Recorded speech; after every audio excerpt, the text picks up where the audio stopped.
Relax and take notes.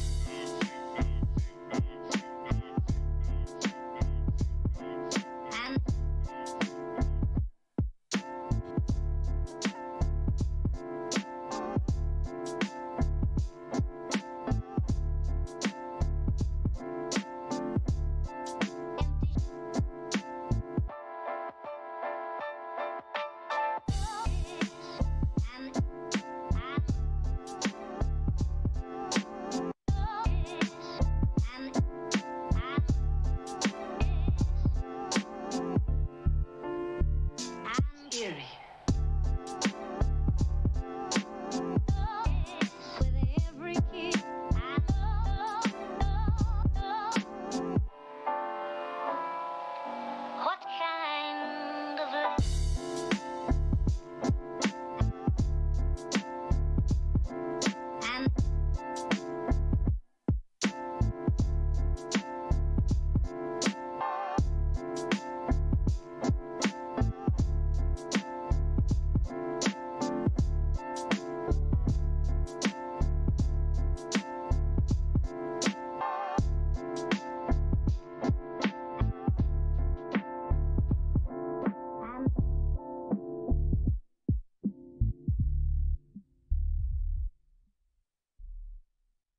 Off well.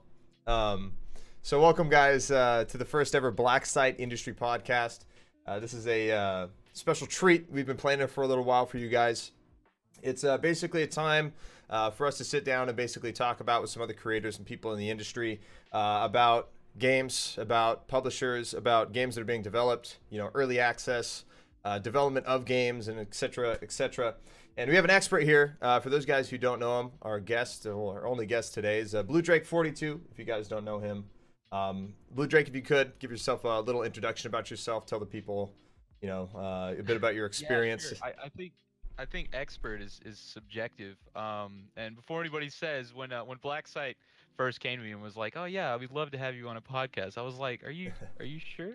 You know who I am, right?" But I do appreciate it, and it's really cool. So I'm actually a streamer. I'm an influencer. I'm a YouTuber myself, and I want to say that I'm probably one of the influencers, a growing number of us, that are pushing more and more into game development. Like, as we're getting dissatisfied with the industry, as we're getting dissatisfied with different problems with the games that we're playing, and as also as our, most importantly, as our businesses begin to continue expanding, you know, as our communities start to expanding, you know, as you know, a lot of these people do it full time now. As the profit margins continue to grow, we're obviously looking into ways to add value to our communities, and one of the ways that is the best way to do that, in my opinion, is creating our own products, creating our own games. And that could be everything from making modifications, but obviously I think one of the things we'll probably talk about today is, as the modification community is kind of being warred against by a lot of AAA games that are slowly like cutting out stuff and cutting out mod support, a lot of us are moving to actual game development, UE4, Unity, because that's where a lot of the modding community and a lot of the creator communities are going. So that's basically a good background on me. Expert, definitely subjective, but I appreciate it. Thanks for that.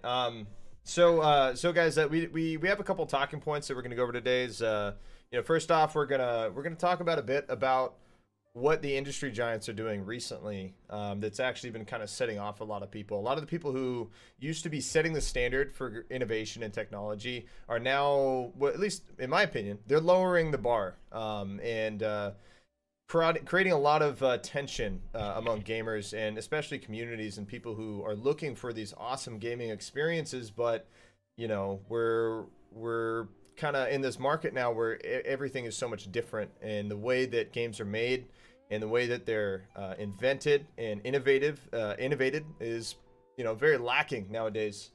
You know, yeah, Fallout 76. Yeah, we'll start with that. We'll start with Fallout 76. Just came out. Yeah. Very big game. You know, it's something that they hyped up at E3. Everybody was extremely excited about it. You know, these guys probably put more money into marketing that game than actually trying to develop it and develop the technology behind it so that it ran right. You know, is they're trying to get that initial hype sale, which honestly didn't really work out for them. You know, look how buggy the game is, all the issues surrounding multiplayer, balancing issues, really gameplay breaking bugs that they're just like, ah, fuck it, oh well, you know. I think one thing that's sorry, I don't want to interrupt you. No, or you're anything. good. Just That tell was, me. kind of Okay, done. gotcha. I think one thing that's important to bring up, and this is something that I bring up a lot whenever we start having these conversations with really anyone, is I think people need to remember this, and it's something that when you think about it, you're like, oh right, because there's a lot of stuff that goes around nowadays, kind of like sentiments within the gaming community, where it's like, hey, we need to continue buying games in order to support the game developers, in order to support the studios that are making these games, Right. and sometimes we have to remind people, it's like, look, for a lot of these studios, if not the vast majority, I mean, we live in a capitalist society, we live in a profit center society, and if you are a for-profit business, your goal, your commercial goal, is to spend as little money on the actual development of a product as you can get away with. Yeah.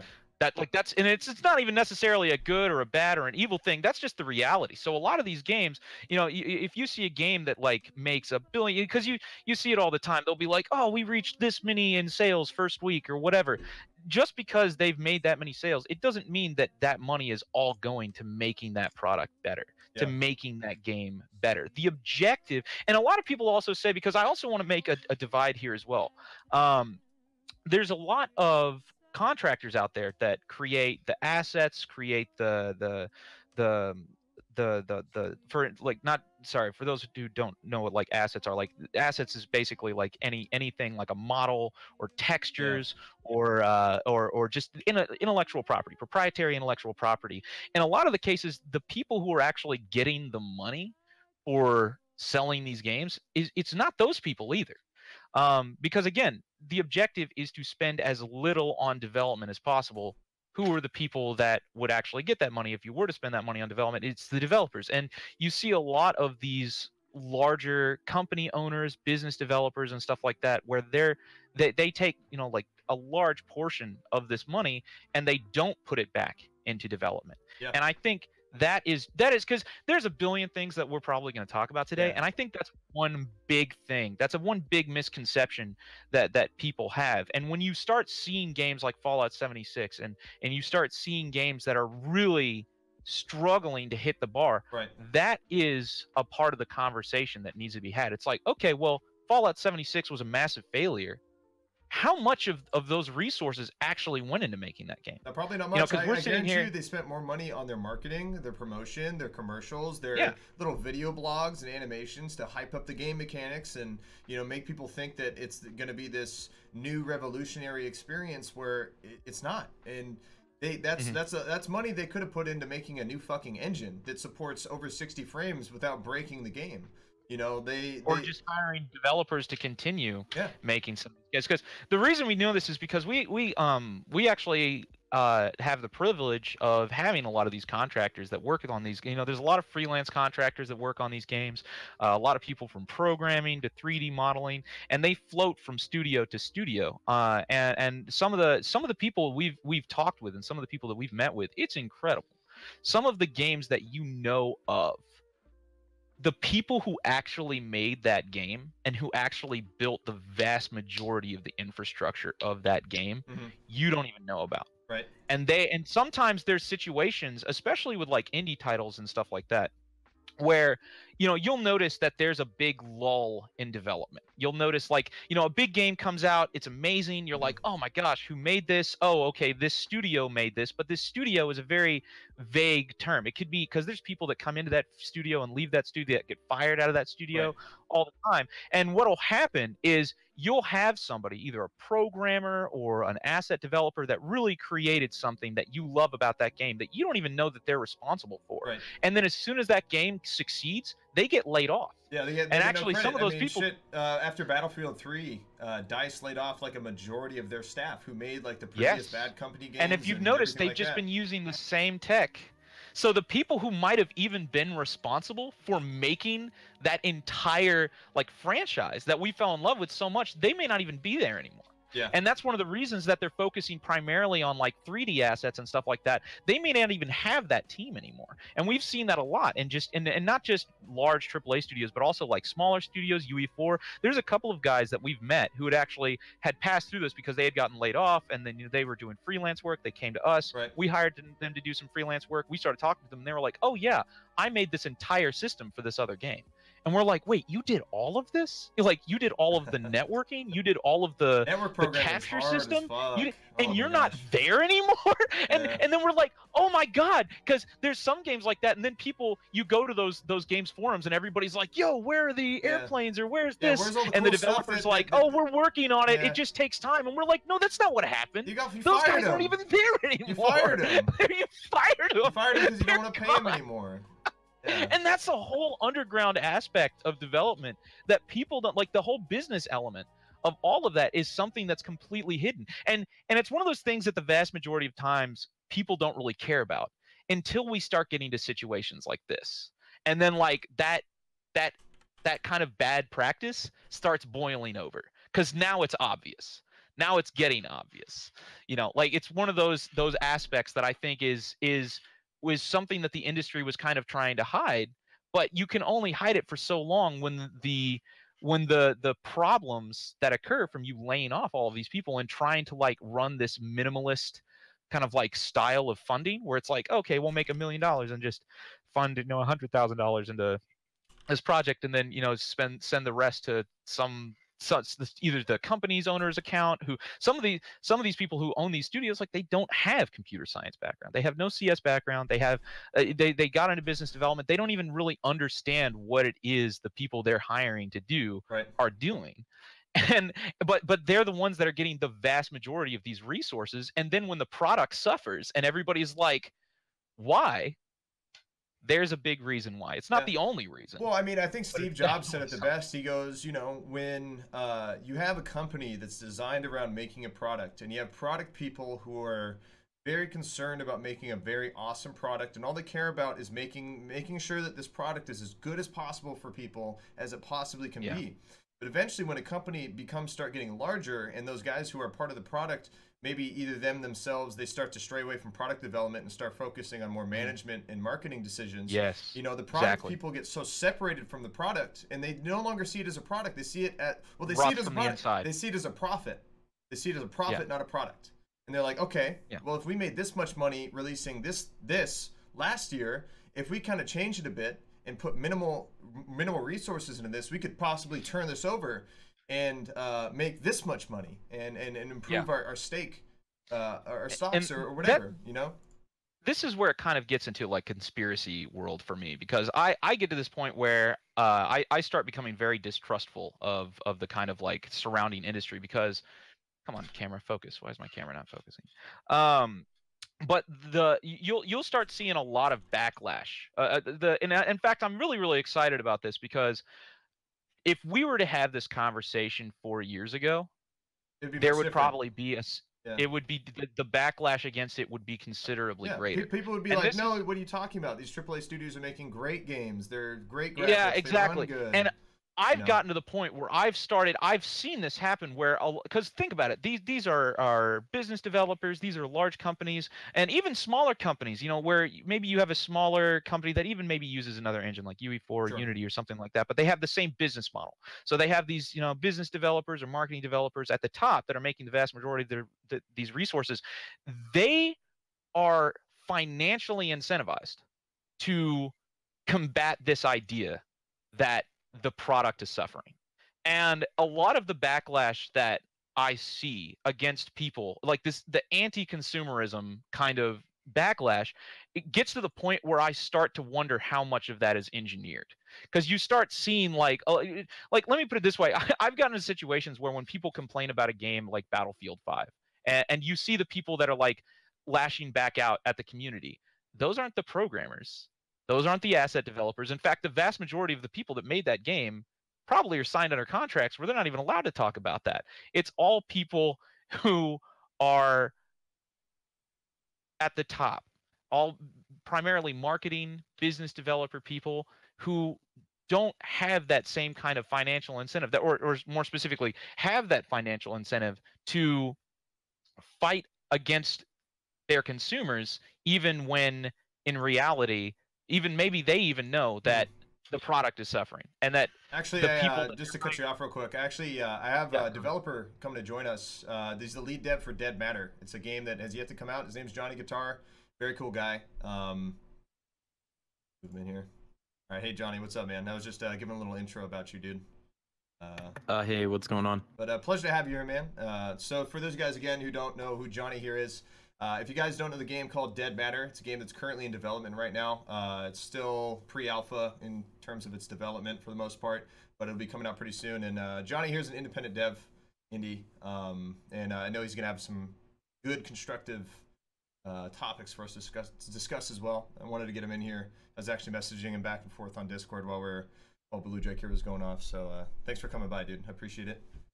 Yeah, no, it's always great to talk to you, and I just wanted to say to Blue Drake, you are literally what I picture my own voice to be in my head. So it's really weird watching anything. how? What do you wait? What does that mean?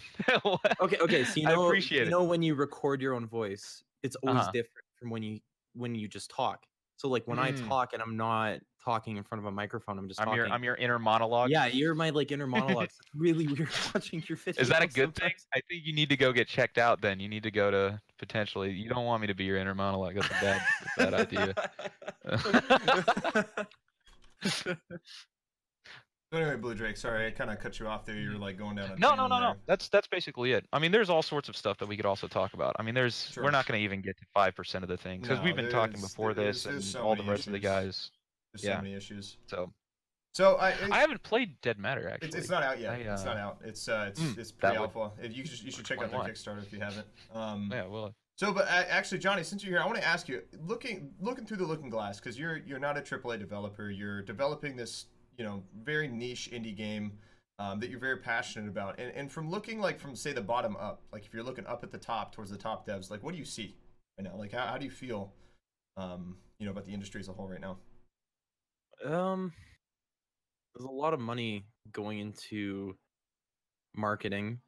There's a lot of games coming out that just have bugs that I don't like.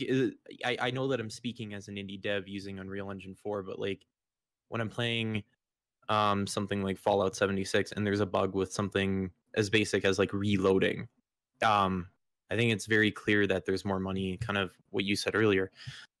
It's going into marketing, not going into development. There's probably like a skeleton team of like 6-7 programmers that probably had to do all of the networking for that game, Mhm. and they didn't even have a good foundation to do it from. So I they may not think even be there anymore.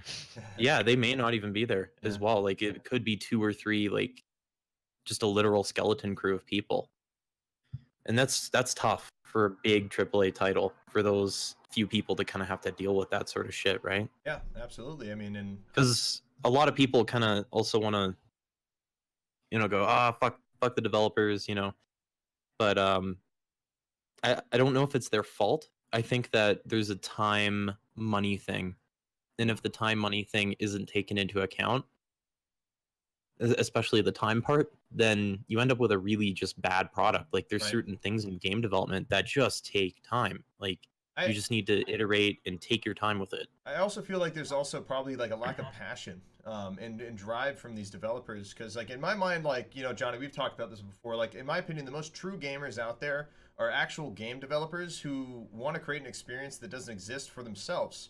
So when they're creating that experience, it becomes very genuine and it becomes a very innovative product, and it's different because at the end of the day people are they're trying to make a game so that they can just sit down and play it themselves, and if they want to share it with other people, they'll hopefully enjoy it too.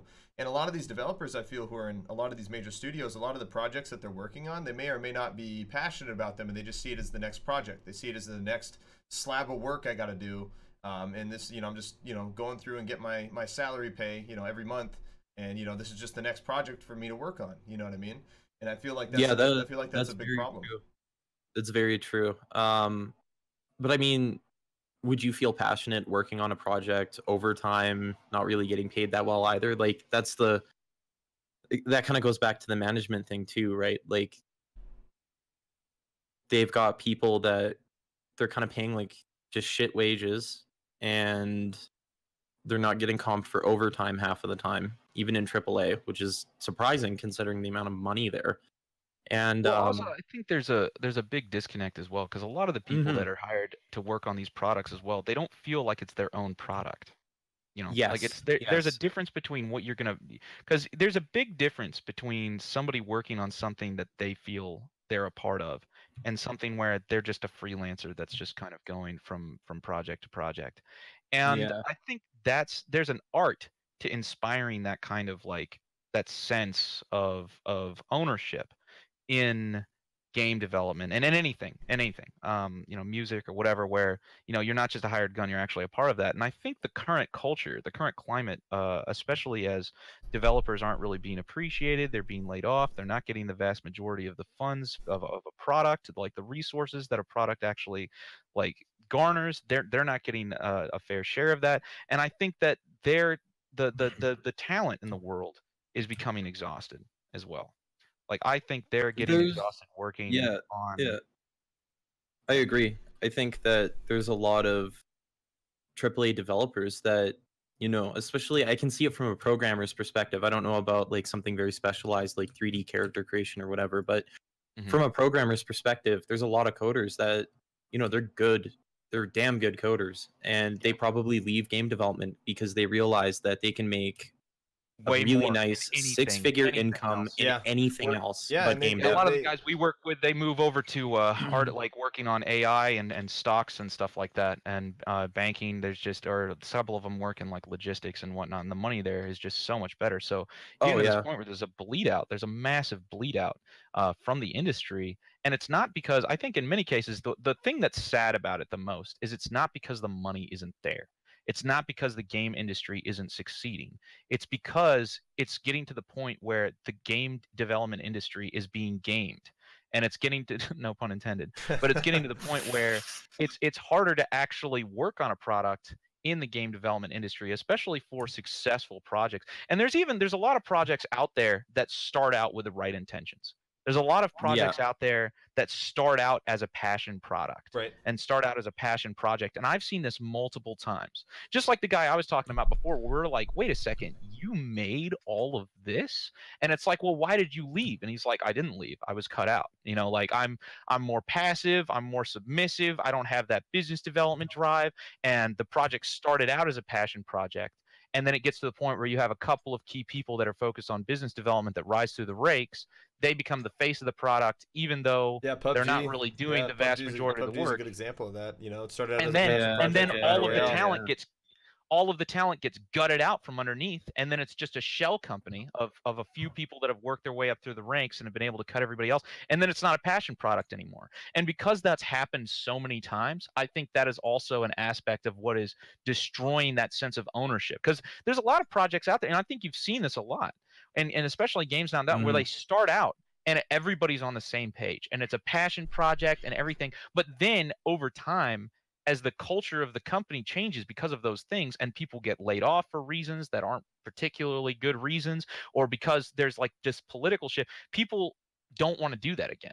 Like these talented programmers, these talented 3D artists, that's why they move into other industries. That's why they move out of the gaming industry, because it's a lot easier to sell your value to like a company that's not a game development company and say, hey, look, if you want to trade stocks or if you want to do this, like you either hire Yeah, me and I yeah. maintain it or you're fucked, as opposed to game development where it is possible to like just make a game and fire everybody and then do this like minimum maintenance, and then just kind of like hire a completely different set of developers that are cheaper and easier. Like when you look at Battlefield 5, like the the I guarantee I wish, and I see the thing is I wish I had more data because constantly there will be rebuttals where it's like, oh no, we are doing this, and it's like, man, I wish I could see how much the budget for Battlefield 3 was and the kinds of people they had on that team versus the budget for Battlefield 5. Yeah, I would like to know Oh too. yeah, I oh guarantee, yeah. I See guarantee that. you, And it's like, all that okay, technology was you had made a so long ago, and again, it's all about the promotion. It's all about their yeah. appeal, all about how this game is going Mhm. to look to people, not how it's actually going to play. Can we sell this by generating a bunch of hype for it? And Yeah. then what There's happens it's also like- afterwards? wasted Mhm. resources too. Like Yeah. for the single player portion, like who the hell actually cares about single player in Battlefield except like maybe like Not many people. I I'll mean, tell you why they're like doing that. like not a lot of people on PC, right? Yeah, So I like know exactly why why they're would doing you single why player. would you dump a bunch of coding talent into making shit like really basic AI for the single player? Like I know why they're like doing I single know player. why they do it, but it No, that's a different yeah. conversation entirely. yeah. So the reason they're so oh man, so many things to talk about. So this runs into a completely different issue that I've been seeing, and that is intellectual property and copyrightable or trademarkable intellectual property. And one of the biggest problems currently that we're seeing today is not just saturation, but saturation in markets that have zero intellectual property. And let me put it this way. So World War II, right? How many World War II games have come out? so many. Past? So many. So many. And here's the thing. There is let's use this. Unfortunately, I'm a little bit close to these projects, so I'm going to try to do this in a way that it's not like biased, but I want to at least address that this is close. But when you look at a game like Postscriptum and you look at a game like Hell Let Loose, Hell Let Loose is almost exactly the same. I mean, you could debate that maybe it'll be better, or maybe it'll Right. have better graphics, or maybe it'll be a controls or different community. gunplay, But Hell sound, Let Loose, whatever. yeah, exactly. But for the most part, you know, like if compared to comparing Hell Let Loose to say, I don't fucking know, Halo, you know, like Hell Let Loose and Postscriptum are astronomically similar, astronomically. And the reason that's the case is because there is not a shred of original intellectual property in. I mean, I'd have to actually like go through and like assess it. But let me put it this way. There is no original intellectual property in Postscriptum. And let me clarify that specifically because I'm What do sure you mean, some like people might M1 argue Grands, against that. 1911s, Exactly, MG42s, exactly. the Let me put it tanks, this- the history? You can make Yeah. a complete one-to-one recreation of that game Mhm. and nothing will happen. And when you look at games like Halo, when you look at games like even like Red Dead Redemption or stuff like that, do you think Halo is worried about somebody making an exact replica of their game and competing with those No. people? No, Probably because not. they'd sue the shit out of them Yeah. because that's original intellectual property. Yeah. And you've seen this massive saturation in the market of games that are covering unoriginal intellectual property, probably because it's easier, because you don't actually have to create things or design things. You can just take things that already exist. In fact, even when you look at World War II assets, even if you were to have somebody create a tank, a World War II tank or a World War II weapon Right. from scratch, the design is done. There's a billion assets online that you can Yeah. download. You can get every single measurement. Mhm. You can get you don't have to, you just have to just basically recreate. You don't Sure. have to actually create. And that's one of the reasons there's massive saturation there. And I think that for the longest time, it was possible to make games that used unoriginal intellectual property and actually get away with it. Because when you look back at Battlefield 1942, Battlefield 1942 was made by really talented software developers, probably people that had experience with like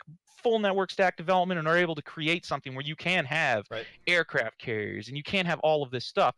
But now you look at the past three like Battlefield releases and it's like the same thing on the same engine. And I guarantee you the amount of computer science or like programming or full network stack developers that they have on that team is considerably less than what they used to have. And now they're primarily focusing on asset development teams. Well, how the hell are you going to differentiate your product if all you have is asset developer teams creating assets that aren't even original?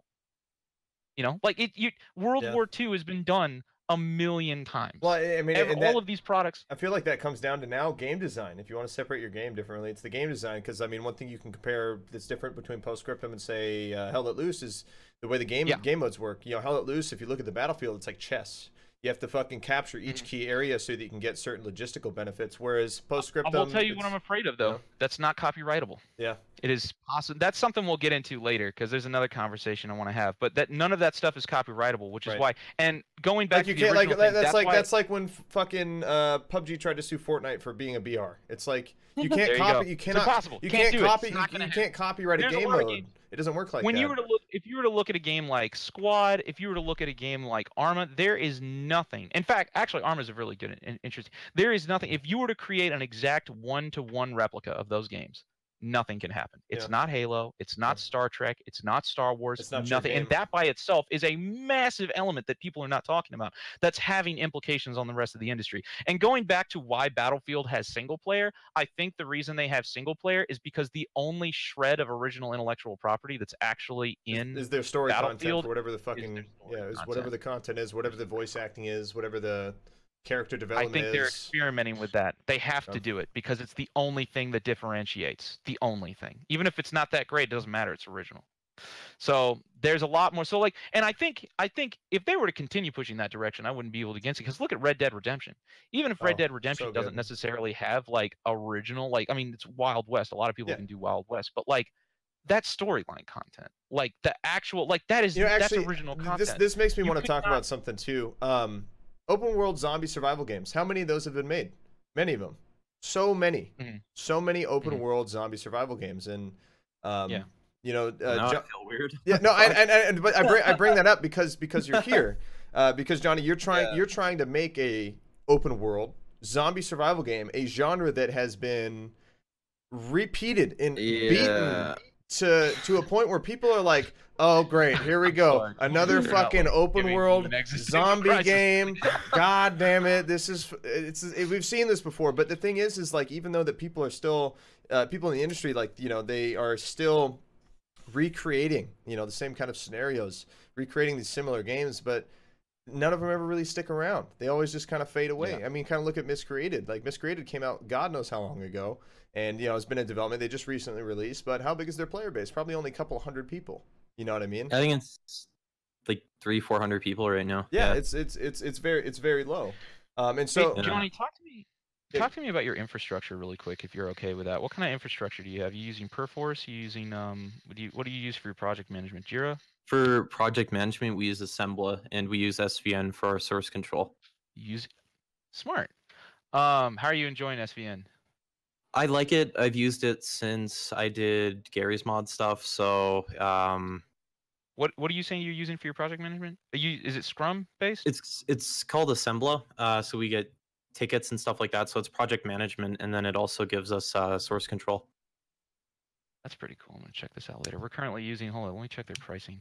It's actually very we're nice. You can Well, actually so- get Trello style boards, and they act No, as so we have the tickets same for thing. assigning. What we yeah. use is we actually use Git Scrum because here's what we've been here. So let me tell you this. So this permeates. This was a conversation that we were having before we had where we stepped into this live stream, because this issue, I think one of the things that people don't talk about very much, but when you talk about these kind of business practices of kind of like running a skeleton crew and overcharging for things that don't really, I think that permeates every single level of software development, especially in the game development world.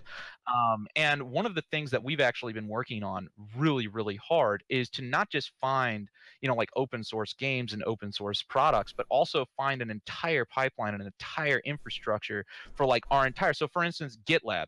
The fact that GitLab is self-hostable and you can actually, and for free, that's amazing. Mhm. But then you compare that to Yeah. things like Perforce, where you have to pay obscene amounts of fees for Oof, Perforce. And what does Perforce really offer you? Is it really that much better to the point where you have to lock yourself in? And look at Maya, look at Autodesk, look at the pricing model for Autodesk and how fucking brutal that is. Look at how the people who go into game development that are going to schools, and Autodesk is paying those schools in order to have classes in their software when there might actually even be better free alternatives, or at least, even if they weren't better, at least free alternatives where people could train themselves to achieve the exact same quality of product but not have to be tied into these like long-term obscenely overpriced contracts.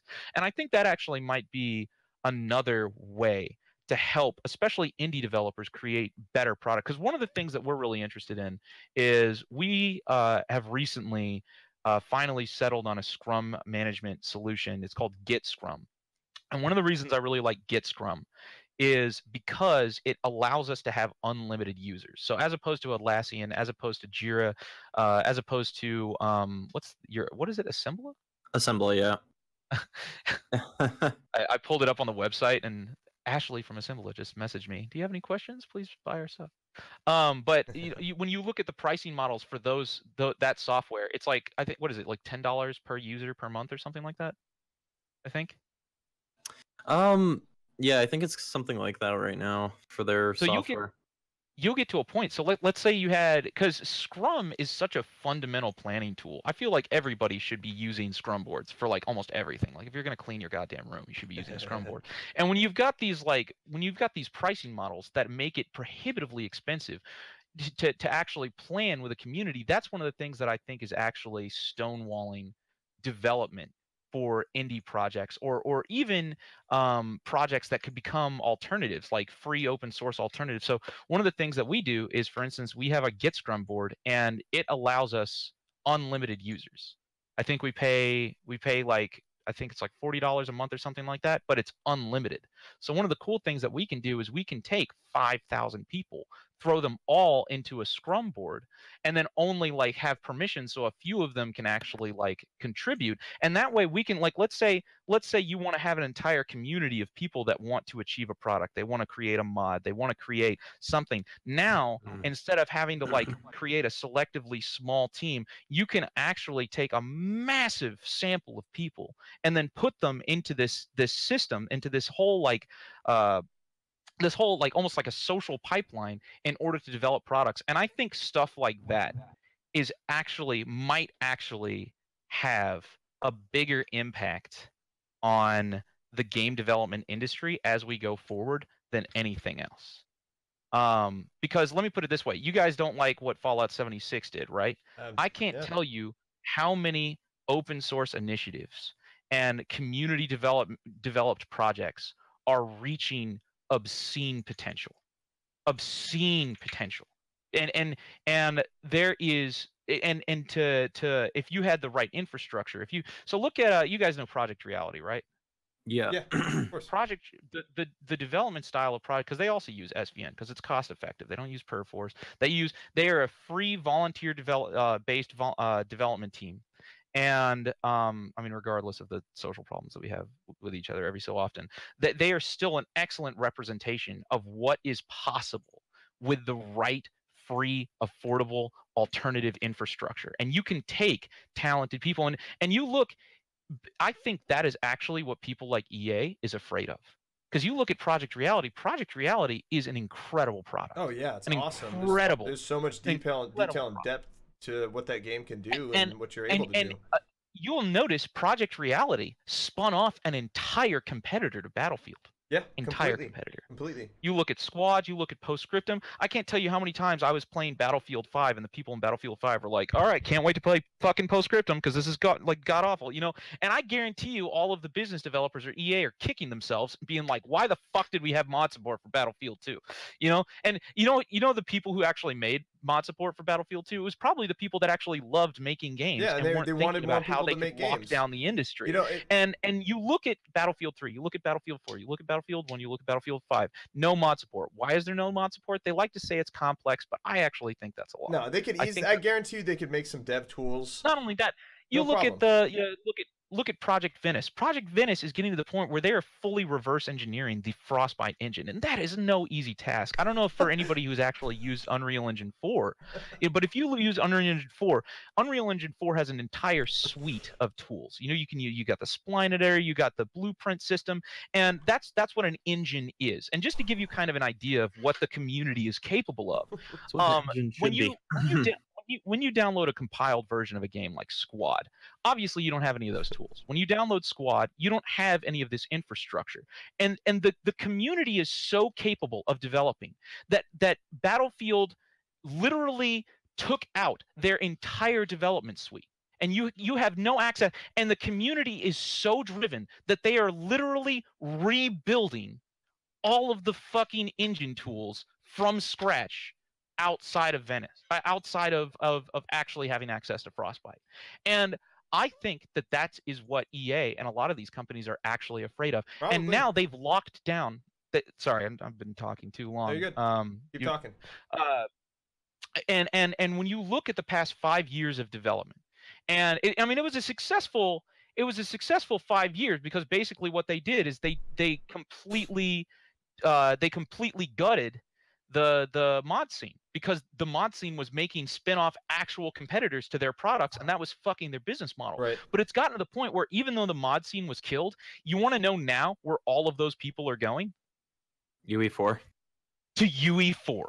They're Yeah. going to UE4, they're going to Unity, and UE4, it's free now, right? Unity, it's free now, right? Yeah. There's a whole bunch you look at Iron Armada as a game that we were making. Iron Armada is made on Box2D and LibGDX. Do you want to know Box2D is an open source system that was made for free by a dude that just made it in his free time and put it up and said, "Hey, yo, anybody can use this, do whatever the fuck you want." It's a physics engine written in Java. Do you want to know what company used Box2D to make like a game? You want to know what game was made on Box2D? Minecraft, right?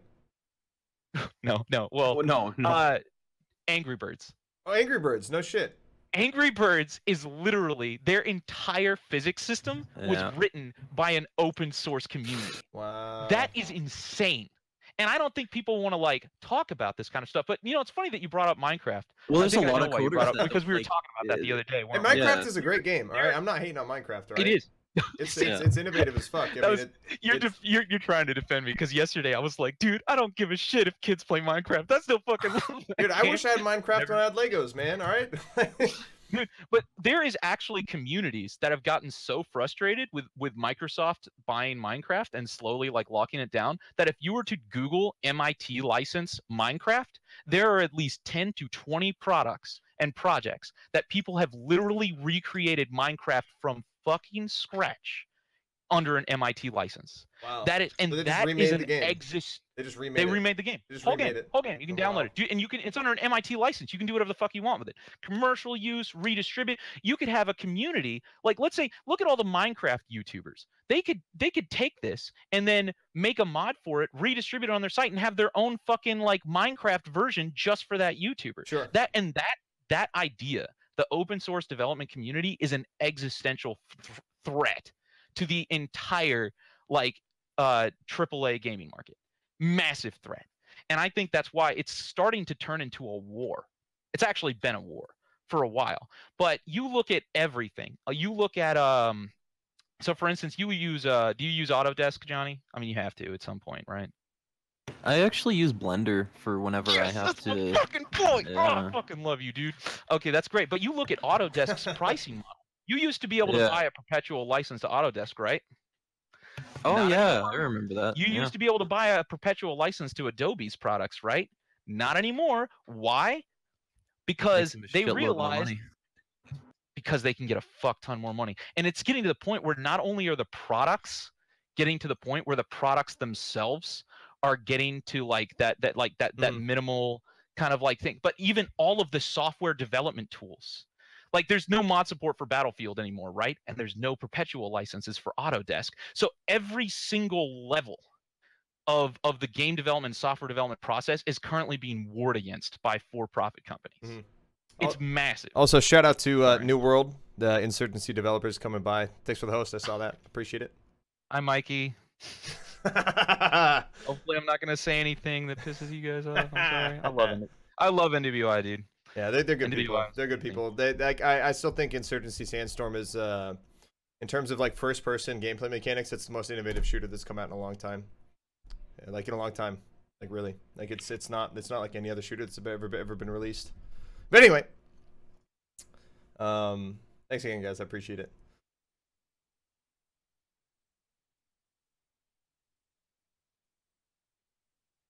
Is it Mike who's here? No, it would be John. Is it John? It could be Mike. I don't know. Is it the actual New World? Oh yeah, it's the New. Yeah, New it's World. them. Oh nice. Oh, they're modded. Oh, that's not good. They're gonna ban me from here. I'm just kidding. You're VIP, they can't touch you. So that's really cool that you use SVN and Blender, Johnny, because there's a lot of people out there. So let me put it this way: there's a lot of games out there. No, the currently. artists use Max. I just use Blender. Oh really? Yeah, no, I'm Fair a enough. programmer, so I Make sure they're not using student license. no, I had to pay for the license and I have to pay for it again real fucking soon actually. And That's a big conversation. Yeah. it's a bitch. It is, right? Because you can't buy that perpetual license anymore. So you have Well, to I pay can't that. tell them like, fuck you, you're not using the tool that you're experienced with for the last, Dude, 4 or it's a 5 years. war. It's a war. You've got Cutthroat the out whole there now. development teams out there that are basically just converting to FBX and then bypassing the entire system. But then anybody who actually like develops a game properly under this obscenely brutal license agreement where you have to pay like $500 a month just to make a fucking model, and those teams are getting fucked, and it's getting to the point where the other teams that are actually just pirating the software are actually getting further. Oh, Simply Gone is the worst for that, or they were before they got bought out by Microsoft. That 5% of your net revenue just for using their fucking basic little Dude, system. no. Fuck. See, we're talking about that. Actually, we were talking about that the other day, and that's actually a big thing. One of the reasons that I actually support Hell Let Loose is because Hell Let Loose has a business model that is using as little products that are taking those massive shares Mhm. of their revenue as possible. There are alternative games that have failed. Hell And Let Loose is alternative games, UE4, 'cause right? UE4. yeah, yeah. Yeah. And there's other games out there that are similar to UE4. So let me put it this way: it's getting to the point where, and this is why this is kind of important, because a lot of people don't really think about this, and it's permeating every kind of like level of like it's not just the business development side, but it's also the infrastructural and like the software side of creating a game. But it's getting to the point where there are some studios out there that are developing, because you look at UE4, right? UE4 takes 5% off unless you have an enterprise license, correct? And Yeah. then let's say you're using Perforce. Well, Perforce, that's insanely expensive. So like that's taking another good chunk of your revenue. And then you've got Steam distribution. And I can't say what the Steam distribution revenue share is because I'm under NDA with that, and they sign everybody that distributes on Steam under NDA. But that's a undisclosed portion of your revenue. And then you've got other, so now you've obviously got the UE4 marketplace, right? But there's other companies out there that aren't distributing their work on the marketplace, and what they're doing is they're creating a very thin layer on top of UE4 that's like a framework, kind of like a get started quick kit. And they're taking a large percentage of, so they're taking like 20-30%. So they'll go to a company or a studio and say, hey, do you guys want to make a UE4 game on UE4 but do it like faster and basically use like our kit so you can get started and have like vehicles and all this stuff right out of the box? All right, well, here's our system, but we're only going to let you use it if we take 30% of your company or 30% of your products. So now you've got 5%. There's people you've got out there 30%. that do that? Yep. Mm-hmm. That's fucked up. You've man. got 5%, you've got 30%, and you're getting to the point where there are some people don't even know this. There are some games that you're purchasing on Steam where 70 to 80%, 70 to 80 cents on the dollar is going to not that development team. And everybody's out there saying like, oh yeah, let's support the developers, and then they're buying all of these copies trying to support these products, and they don't even realize that 80%, anywhere between 60 and 80% of their money isn't even going to that development team. How are you going to sustain a product on that? And one of the reasons that I like Hell Let Loose is because Hell Let Loose isn't paying that kind of, they don't have that kind of revenue share agreement. They don't have, and their burn rates are actually in control. So like they're actually going to be able to take that product further, because anybody else who has signed those kinds of agreements where they're giving up that kind of revenue, they're not going to be able to compete. And especially when you're working in a market.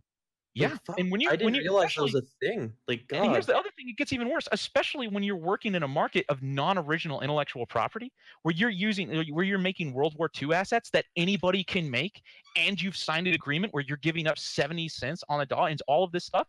You're fucked. Like it's over, and it's that kind of underlying business aspects of game development that not only are people not understanding, that is massively harming the product itself, but also the people, like obviously the people that are trying to keep this status quo going, where they are getting this passive income. You look at Autodesk, you look at the people who are licensing out their systems to get these revenue shares. Like it's almost like a pyramid scheme. But the people that are in charge of that are getting these passive incomes and like bleeding these studios dry and bleeding their audiences dry, they want to keep that status quo going, and they'll viciously attack anybody. That, and what I was saying, Clean, like 4 years ago, Clean, if we were to have the same conversation, oh yeah, we'd be getting a ton of backlash. Yeah, people would be like, "You're wrong." But now that I'm sure so even fucking obvious that there's a problem, we can start having these conversations in the open. Right. And that's what's happening. and a lot of people don't a lot of people don't want people to know that that's Well, what's and happening. the thing is like, I mean, that's part of the reason why I wanted to do this podcast is because I want people to start educating themselves about what's going on in the industry. If you are a gamer and you enjoy games, like it is getting to a point where it is almost political. It's kind of silly, and it sucks that we can't. It sucks that we can't just be gamers who enjoy a product and we enjoy our games, we create fun content, we create good experiences, we share them with each other, and we have fun. But it's at a point now where it's like something needs to be done, or the consumers are just gonna completely fucking just used. You know, they're Let me tell you. You know, Go- when sorry, go it ahead. comes to that rev share thing, I actually had an email, like I think I bet like you 9 did. months ago, I bet and you did. they wanted to basically buy all of the Yep. base systems that we had for Dead Matter, Mhm. and we never talked numbers. And I just was like, well, I'm not gonna fucking like. I actually want to make my game somewhat unique and not like just have another game out there that competes with it and looks the exact fucking same. So I just didn't even reply. But like, you know, I think the Those worst people part are out is there. like And that if they that contacted you, genuinely you can exists, guarantee they man. contacted every single other Oh yeah, YouTuber, exactly. and they're trying to build that pyramid of passive income really bad. They really want it. And there's a lot of companies out there that are doing that. And it's a direct war on, because so I was actually talking to Clean about this the other day too, because this is another force of the market that is going to change everything.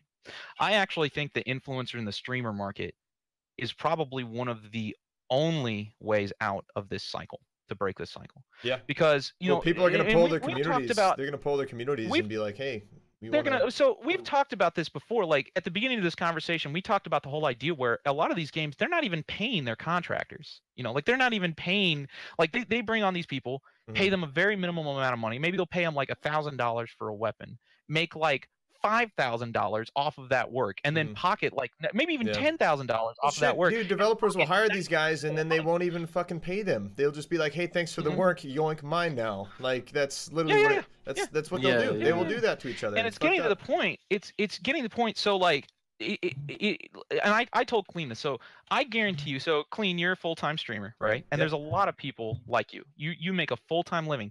I would, and there's a lot of us now. There is a lot of us.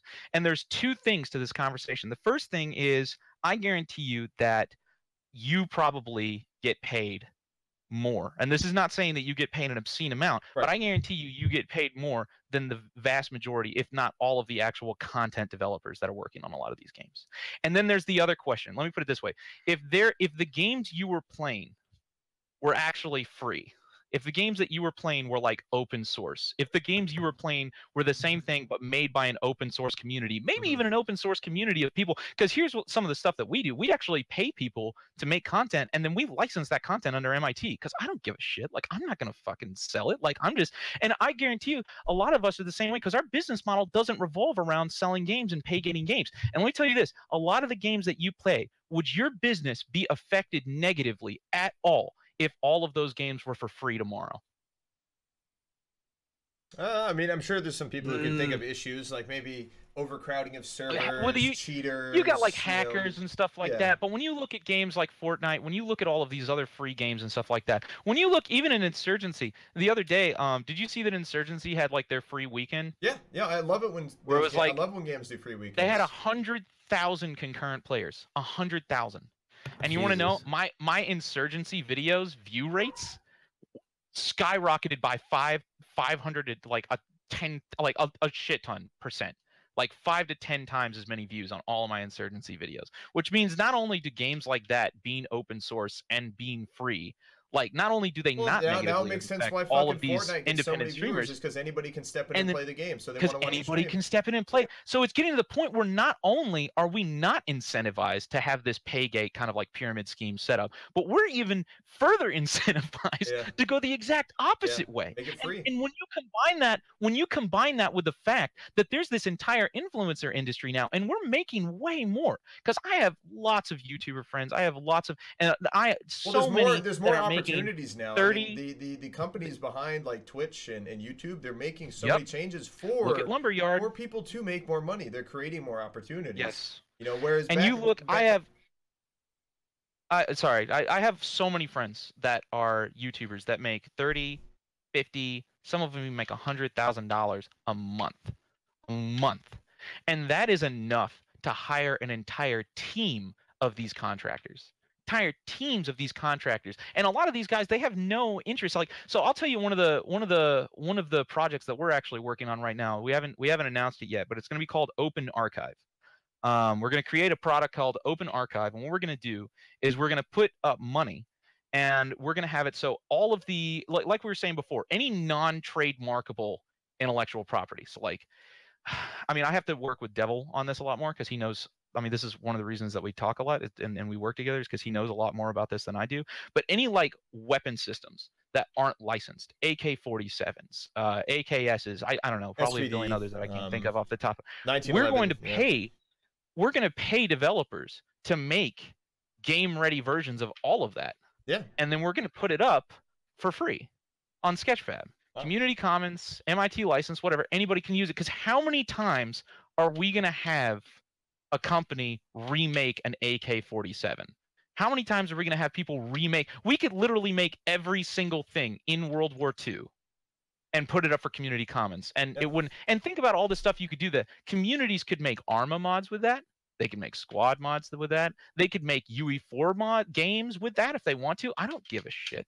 You know, we could do all sorts of stuff, and it's going to get to the point where not only is that not going to hurt my business, but if I actually have more quality free games and free projects that I can play with my community and that we can work with, that's going to actually help my business. And in a lot of these cases, there is games like when you look at a community like Squad Ops. Do you know Squad Ops? Yeah. I know Karma Cut and all those guys. Yeah.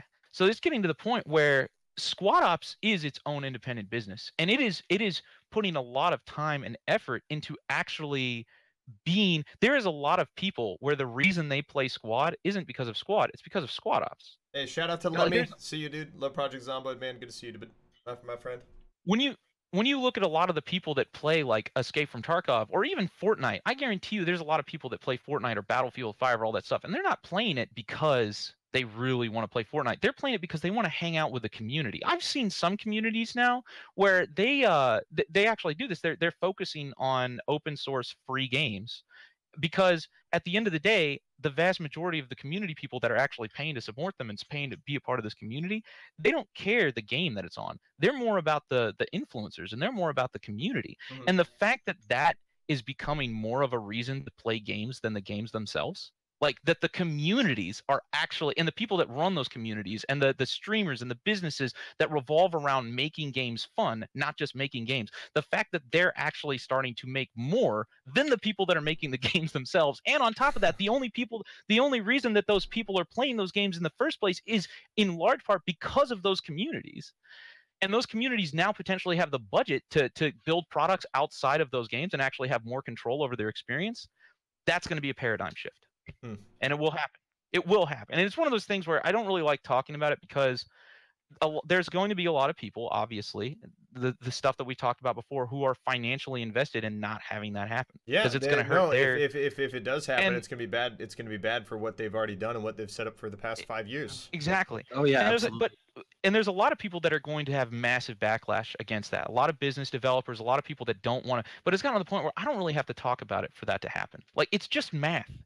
All of this stuff, it's just math. It's just infrastructure. It's just the market. It's just things that I can sit here and I can tell you and I can show you and I can show you all of the numbers. Like when we were talking about the stock market crash, and I made that video a couple of weeks ago. You called it. You called it. Look You at this, said, guys. look, I was like, see. we're at a peak right Yeah. now. I can feel it. Yeah. I can feel it. Everything adds up to this being a peak. Everything adds up to this crashing, and then there's a 50% market crash. Yeah, no, their stocks fucking plummeted. It was bad. It happened quick too, overnight. The whole way down, the whole way up, and then the whole way down, leading up to the peak. There's going to be all sorts of people that are going to be like, "Oh, anybody that says we're about to crash, fuck those people. They're fucking. I hate them. They're going to go so far to there, but it doesn't matter."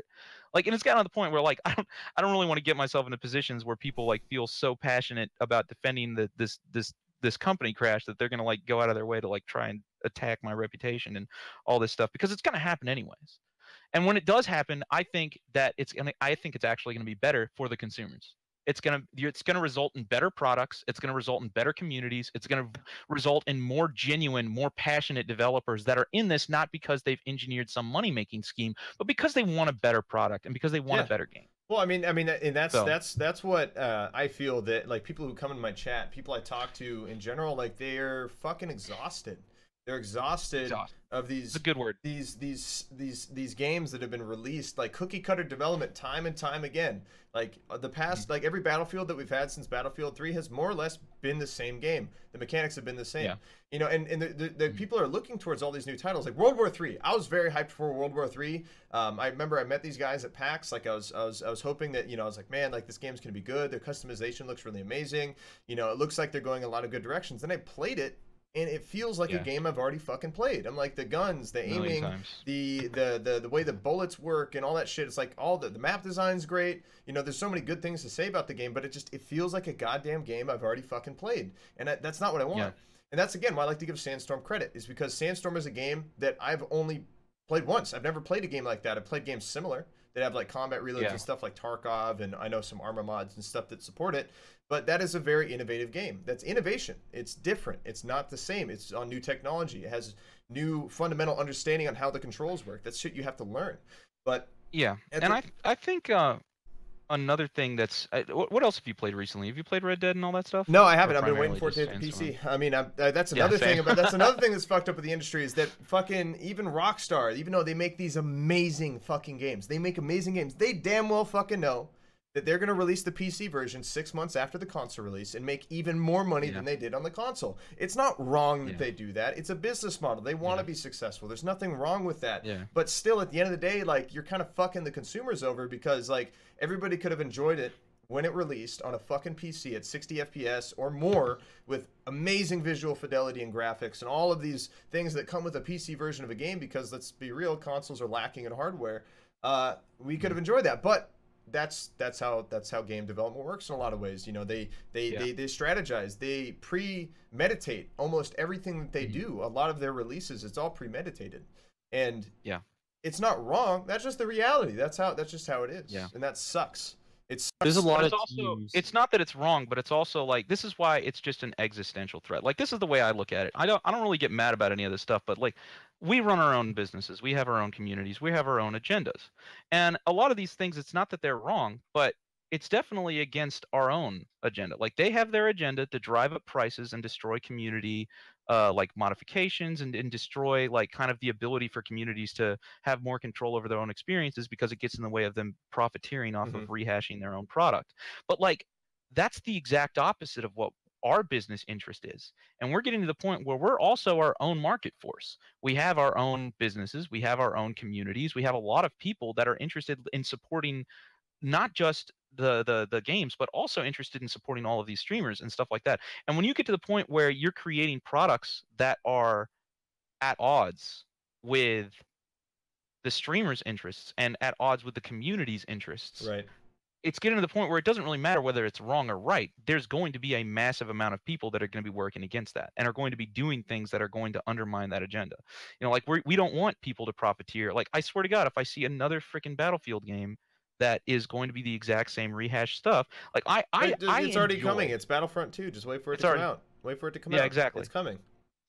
I actually, so let me put it this way. I actually used to get into server hosting a lot. I still do server hosting, and I spent a lot of money on server hosting. I think we ended up spending around like when you're on $20,000 to Project Reality, $40,000. you're doing a lot on stuff, and it was effective. Like it was a business model, and we actually like made money off of like I had my YouTube channel, and obviously my YouTube income was covering all of those costs and then some. So that was completely fine. But it's gotten to the point where I actually enjoy, instead of spending that money and spending those resources on server hosting, I enjoy spending that money and those resources on content development and game development, creating and assets, product development. working on a project. Because that's and it's not just me. It's a whole bunch of other people too, because we're so frustrated with all of these games. Because there's another thing. This is another thing that we haven't talked about yet, is also the backlash that indie games and indie game developers, some indie game developers, not all obviously, have against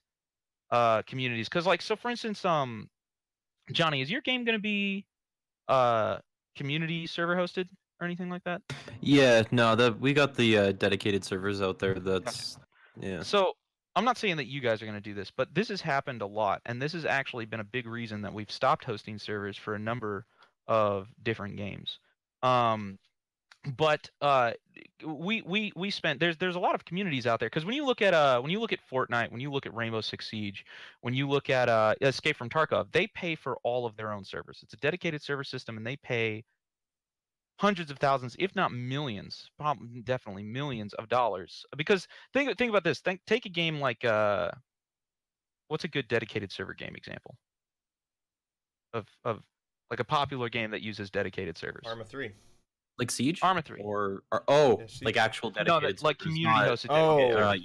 yeah. I would say So Arma, DayZ. You know, those So are the Arma, huge ones. Squad. how much money, if you were to add up every single server under Arma, and if you were to add up the money that those communities are spending Millions. on those servers, millions. Millions. The community is spending million, and when you look at Fortnite is actually paying that entire bill for all of those dedicated servers, which is not a small amount of money. That is a mass, and there's other companies out there like Arma, and I'm actually not saying that Arma has done this. In fact, as far as I know, they have not. But there's been a lot of other indie studios that have done this, that also rely on their community paying for their servers. We've had a lot of problems in the past where developers, since they have control over the Steam profile, since they have control over the files, since they have control over the experience, they can implement all sorts of things. They can implement systems into the server files that allow them to on our servers that we're paying for. You know, like when you look at games like Battlefield 1942 and Battlefield 2, you used to buy a server for those games, and the developers didn't care what you did. Like buy a server, do whatever the Yeah, fuck do what you want. That's how It's it your was. space. It was But your space.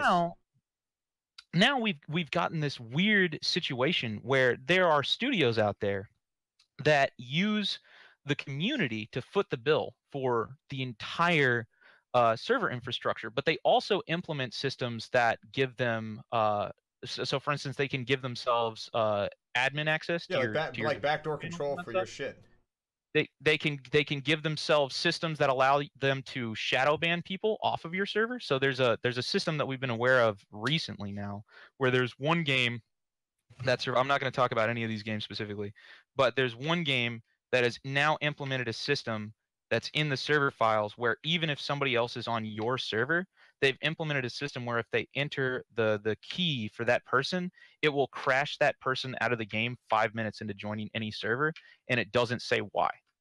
And it's used to shadow ban people.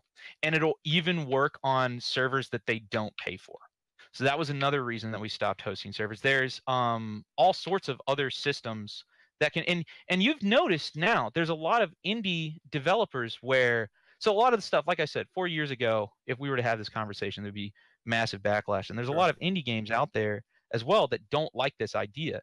And what has happened is, I know you guys have probably, I mean, anybody in chat and stuff like that, I know a lot of people have felt this, but there's a lot of indie developers that get personally involved with their communities, and they get into arguments with their communities, and they get into arguments with people, but then they also have these tools to shadow ban people and to give themselves dev admin access to like your servers and stuff like that. And there's actually been a big push away from a lot of games, especially like in UE4. Like one of the reasons that we've been focusing a lot on UE4 development isn't just because we want to have like our own game, but we want to have a game where we don't have anybody, where we have full control over our server master servers. Sure. So like we don't have people getting into our servers and shadow banning people. So we don't have people giving themselves. So the next time I get into an argument with a developer on a forum, I don't show up the next day and my community is getting like banned out of our own server that we pay like $20,000 every like 3 years to host and stuff like that. Like that's from a business standpoint, like that is putting myself, and that's adversarial. And it's getting to the point where, in addition to all of the things that we've talked about before, that is another reason that a lot of these influencers and a lot of these communities are pushing into their own products, because it's getting to the point where not only are there problems with like people pay gating content that really shouldn't be pay gated, like when you look at Battlefield 5 versus Battlefield 1, like is it really worth another like $90 for premium or all that? So that's like a different conversation. But in addition to that, like we miss the days of having control.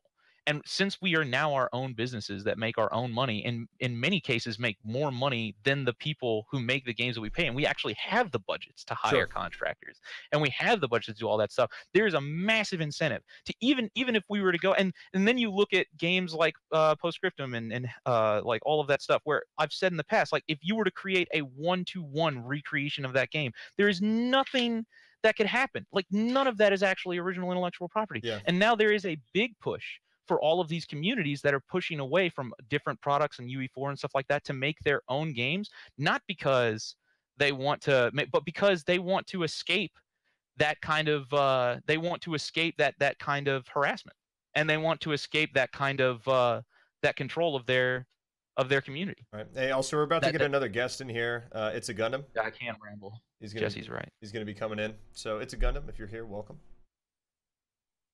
He's not here yet, but he will be here. Oh god, doesn't that guy have like a shitload of Fallout 76 videos? I think I was watching them all. Probably. All right, I'm gonna sit back because I've been talking a shit ton. So Oh man, you I'll good? let Johnny say something No, for a while. I can It's been good stuff. Oh, no, Jesse's right. I can't. Go ahead and start talking, Johnny. brought me back down. How you feeling, buddy? I remember.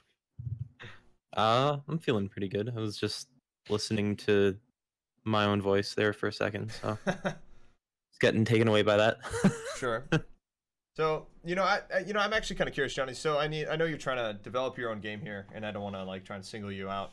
But I'm curious, like, so one of the things that is happening in the industry is like, and this all started with early access, especially, and I think DayZ Standalone is what caused this. Is that a bunch of these early access games coming out, and they're basically the indie devs who aren't passionate either, but they're wanting just to make a game that they can just kind of put out there and hopefully make some cash on, and then kind of slowly add to it over time without any real commitment being involved into the game's development.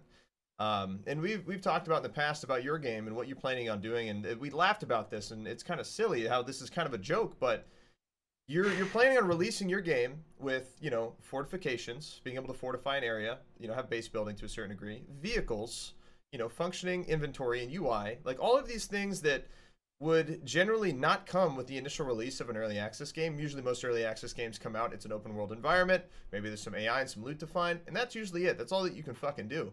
But you've told me that you want to create a solid foundation for your game before anybody, can even buy it. You want to have all of these pieces in place that developers are just kind of not even doing. Like, how do you, what would you say to those developers who are choosing, maybe not choosing, but they release these products that are not more or less, I don't want to say complete, but they're missing key areas of their core fundamentals. Well, it takes a lot of fucking grind and a lot of doing things right the first time to even get to that point where you can put down a foundation and start laying shit on top of it. And I think a lot of developers they have like a hard time kind of getting a tangible foundation out. Not like, I think that there's just there's examples of games that actually have like a solid foundation that have come out. Correct me if I'm wrong, because you kind of did the QA shit for them. Scum. Yeah. That seems like actually a pretty solid base as a game. Like there's no content really, there's nothing really to do, but it actually seems like a very solid foundation that they could actually build a good game from. DayZ was a different case. I feel like that wasn't even a solid foundation. That was just a play this shit while we make better stuff. And I think that just, it's a waste of everyone's fucking time, really. Like everyone that's paying for an experience, they're not getting, anything close to the intended actual goal of what Right. they're paying for. And they won't for years on end, not even for 5 fucking years. So I think it's a time, I think that even if DayZ delayed like 2-3 years, probably would be more well received if it was in development and got good after 2 years instead of like 5 or 6, right? Sure. So I think like timing your release, making sure like that sort of stuff all falls in line, that's important. But it's hard because you also don't want to release a game that people just have nothing like doing at all. Yeah, I Like, mean, you know, your 'cause- game hits are. I mean, the thing is like in my opinion, if Scum, they're about to come out with their vehicle and base building patch pretty soon. I'm actually pretty excited for it. If they would have released their game with base building and vehicles, just like those two features alone at the very beginning of their release, their community for that game would honestly be much larger than it is now, in my opinion, because there would be more long-term, you know, playable features that the players could work towards instead of just running around a map. You know, another DayZ simulator, we're just running around and you're just in this big open world. Well, you have to have a to core. do. You have to have a core gameplay loop when you launch a game. Of course. And I don't really think Scum has that outside of let's meet up at the campfire, go to the airfield, get shit, throw it in our boxes, and keep going. Right. And that summed up the game for me. And like, you know, I played the crap out of it when it came out, but there was really nothing to do but like literally crap on each other, pee on each other, and then collect items. I mean, and it was funny, you know. It's kind of edgy because it was fun. No game's ever Like, done that before. You know, it's like it's kind of like a quirky feature. You know, it's a level of detail that they didn't have to fucking pay attention to, but they chose to. But you know, and I think that's, you know, something that people do like. But at the end of the day, you can only poop and pee so often and be entertained. You can only be entertained by pissing shit for so long. Oh, really? Yeah. Okay. Yeah. German fun time kind of has a limet to it. So, yeah. Jeez. Oh, man, I'll challenge you on that, dude. I can make pooping and peeing entertainment for quite a while. Also, I'm it's a kidding. Gundam. Oh, Welcome, dude. yeah. Sorry, I kind of joined midway in here, but it's a pleasure to have you here, man. Thanks for I stopping by. snuck in. Yeah. And I was trying to get a lay of the land. It seems so like professional in here. No one's cursed yet. No one said anything horrible. You sound a looking little. clean. You sound a little robotic. Oh, forgive me. It must be the speaker. Give me a second here. Any better? I'm pretty sure we've cursed. We've definitely cursed. Never cursed.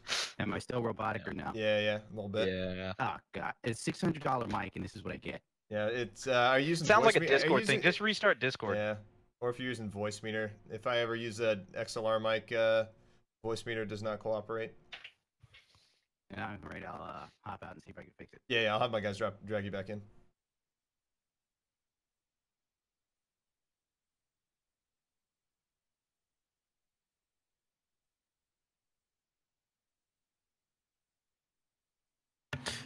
Blue Drake.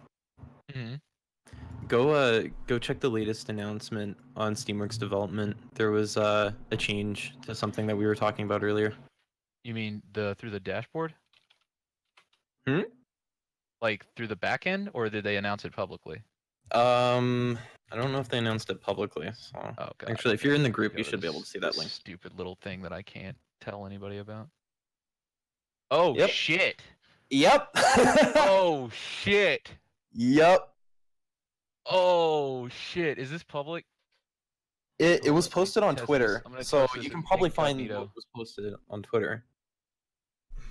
Oh yeah, no, it's public. Yeah. So Oh, it's here, public. I'll- Okay, yeah. Yeah, it's public. It just notifies you through the like the dev dashboard. So like you know how that every time I do that, I'm like, oh fuck, 'cause I don't like. I don't don't wanna think give I've my logged in fucking- my dev yeah, dashboard in fucking like Steam and their NDAs and months. shit. Oh, let's see. I have to read this later. Oh man, I was gonna talk about something else too. What was I gonna talk about? I was gonna talk about something. Oh, it's too late now. I can't remember. Oh, that's what I was gonna talk about. Okay, so here's another big thing that I want to talk about. That's going to massively change stuff. So, and that is the movement of engines themselves. Unity, Unreal Engine 4. Oh Epic- yeah. Man, this is a really interesting. Johnny, we're gonna have some serious conversations about this. Is probably I don't know. We might talk more after this. Add but- each other on Discord, man. It's good. You guys should connect more. This is good. Engine so Epic, I'm still trying to figure out what their play is and how like what their long-term objective is, because Epic itself is continuing to develop the engine.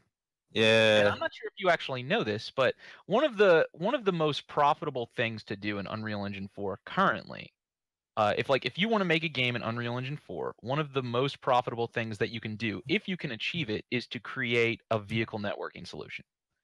And there's a couple of things that are slightly complex about it that until recently, or until hopefully in the near future, people have been doing like with proprietary software. So like with UE4, like having vehicle networking, some studios would like develop that with a software development team and only make it proprietary, and they figure out the client side prediction and like the interpolation smoothing for vehicles. And then what they'll do is, because right now there's nothing on the marketplace, there's nothing. But what we have seen is there are people that have done the vehicle networking and are selling that as like a license. So for instance, like they'll go to your exactly. So So but here's the crazy thing, Johnny. Here's the What's fucking up? crazy thing. Unreal Engine 3 had vehicle networking.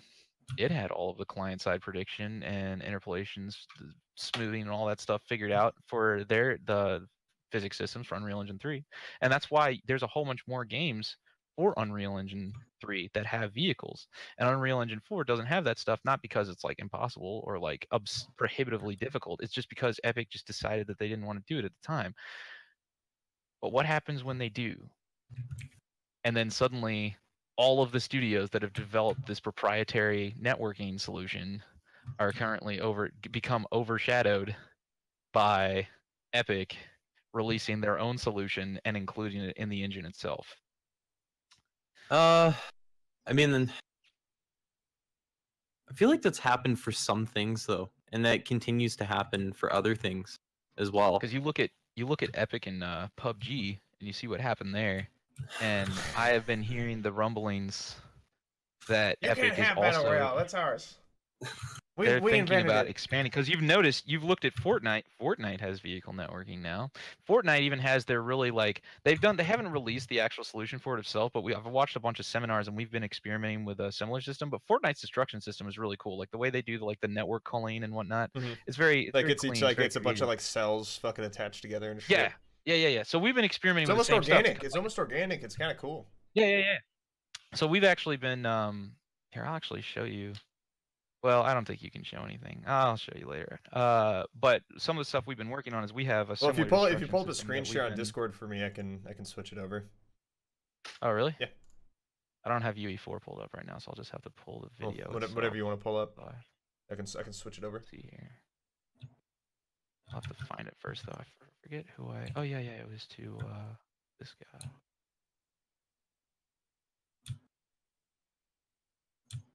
So let me go ahead. Oh wait. Oh right. How do I'll just download this. Give me a second. I'll have to. No rush. Oh, there we go. That didn't take that long. All right. So I'm gonna go ahead and. Where are you? I have to scroll all the way down to black side again and then press the live stream button.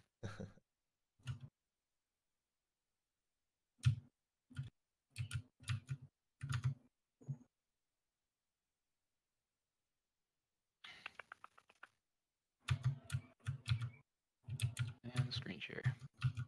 So this is just a video that I made a while ago because I don't have the time to pull up the entire fucking engine, get it to like load. Okay. Yeah, just send it to me and I'll pull it up. Oh, you should be able to pull up the live stream. So. I don't. Oh, you don't. Oh, you don't have the thing enabled. That's right. Yeah, the thing. Oh, The Discord thing. You don't have the that's ability. secret. The Discord thing that's secret. Well, it's not that secret. But, I guess I could just send you the video file. Whatever works. I don't care. I'll send you the video file. Oh wait, we're not friends. Well, Super Jesus, you can't hate on Fortnite, man. I mean, it's a game. People play games for enjoyment. If they enjoy something, they're gonna play that. You know what I mean? There's nothing wrong with that. All right, there's this. So this is one of the things that we've been working on. It'll take you a second, and then you can actually make sure that. I'm downloading it right now. Did I say anything? All right. Here, I'm gonna pull it If up. you can mute it. I don't know if I say Yeah, anything. I'll mute it. I'll mute it. All right, cool. So here I'm pulling it I up know on stream. I'm Account for the talking and I delay. forget what I said. But this is a couple of systems that we've been building. And what we have is we currently have two things. We have the statics and then we have the blueprint system. And then the blueprint was just for prototyping. And now we're gutting that and we're rebuilding it all in C++. So it's like actually properly set up. But this is, imagine something like Fortnite level destruction, but for a realistic game. Oh man, that'd be a So dream. so look at Battlefield 5, right? So Battlefield 5, their biggest thing still that nobody else has been able to accomplish has been destruction. Well, that is not very far away from, because it's already done with Fortnite. It's already done. Like Epic's already done. It's obviously possible in Unreal Engine 4. And we've this in this specific example, I'm just showing off the static. So we've done all of the actual static development, all the little destructibles and stuff like that, and we've created it so it looks clean and it's easy to kit bash these things, but they're still destructible. And then we also have a blueprint system. We've been experimenting with the networking. We've been watching a lot of the Fortnite kind of like little seminars that they do about how they did it. But it'll be funny eventually if they just release their solution through the launcher and then we're just like, oh, okay, we'll just plug in our statics and it'll just be good to fucking go. But here, when this stuff happens, when this fucking happens, dude, like look at this video, dude. When this happens and there is a Fortnite destruction system that looks like this, what the fuck is Battlefield gonna do? Yeah, for real, honestly, like It's going to get to a point where it's going to be those are going to be very hard questions that some of these people are going to have to start answering. And when you also combine this with the aspect of, like, when you talk about everything else, when you talk about the power of community development, the power of modding communities and what they're able to do, and you combine that with the power of Unreal Engine 4, and also the fact that Epic, and then you combine that with the fact that we're actually profitable businesses and that we actually have money to invest into these kinds of things, even if they're MIT licensed, and then the fact that you have UE4. Look at Lumberyard, dude. Lumberyard. yeah, Lumberyard's crazy. That's a cool engine. Because I- who owns Lumberyard?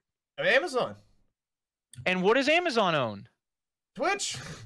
Twitch. So they're already seeing this ahead of time. Yeah. They're like, oh shit, here soon the game development, like the influencer game development market, You want to know might something that's actually really be cool? huge. Just to kind of add on to this, so I talked with the New World devs because that's the first game that Amazon's building on their Lumberyard engine.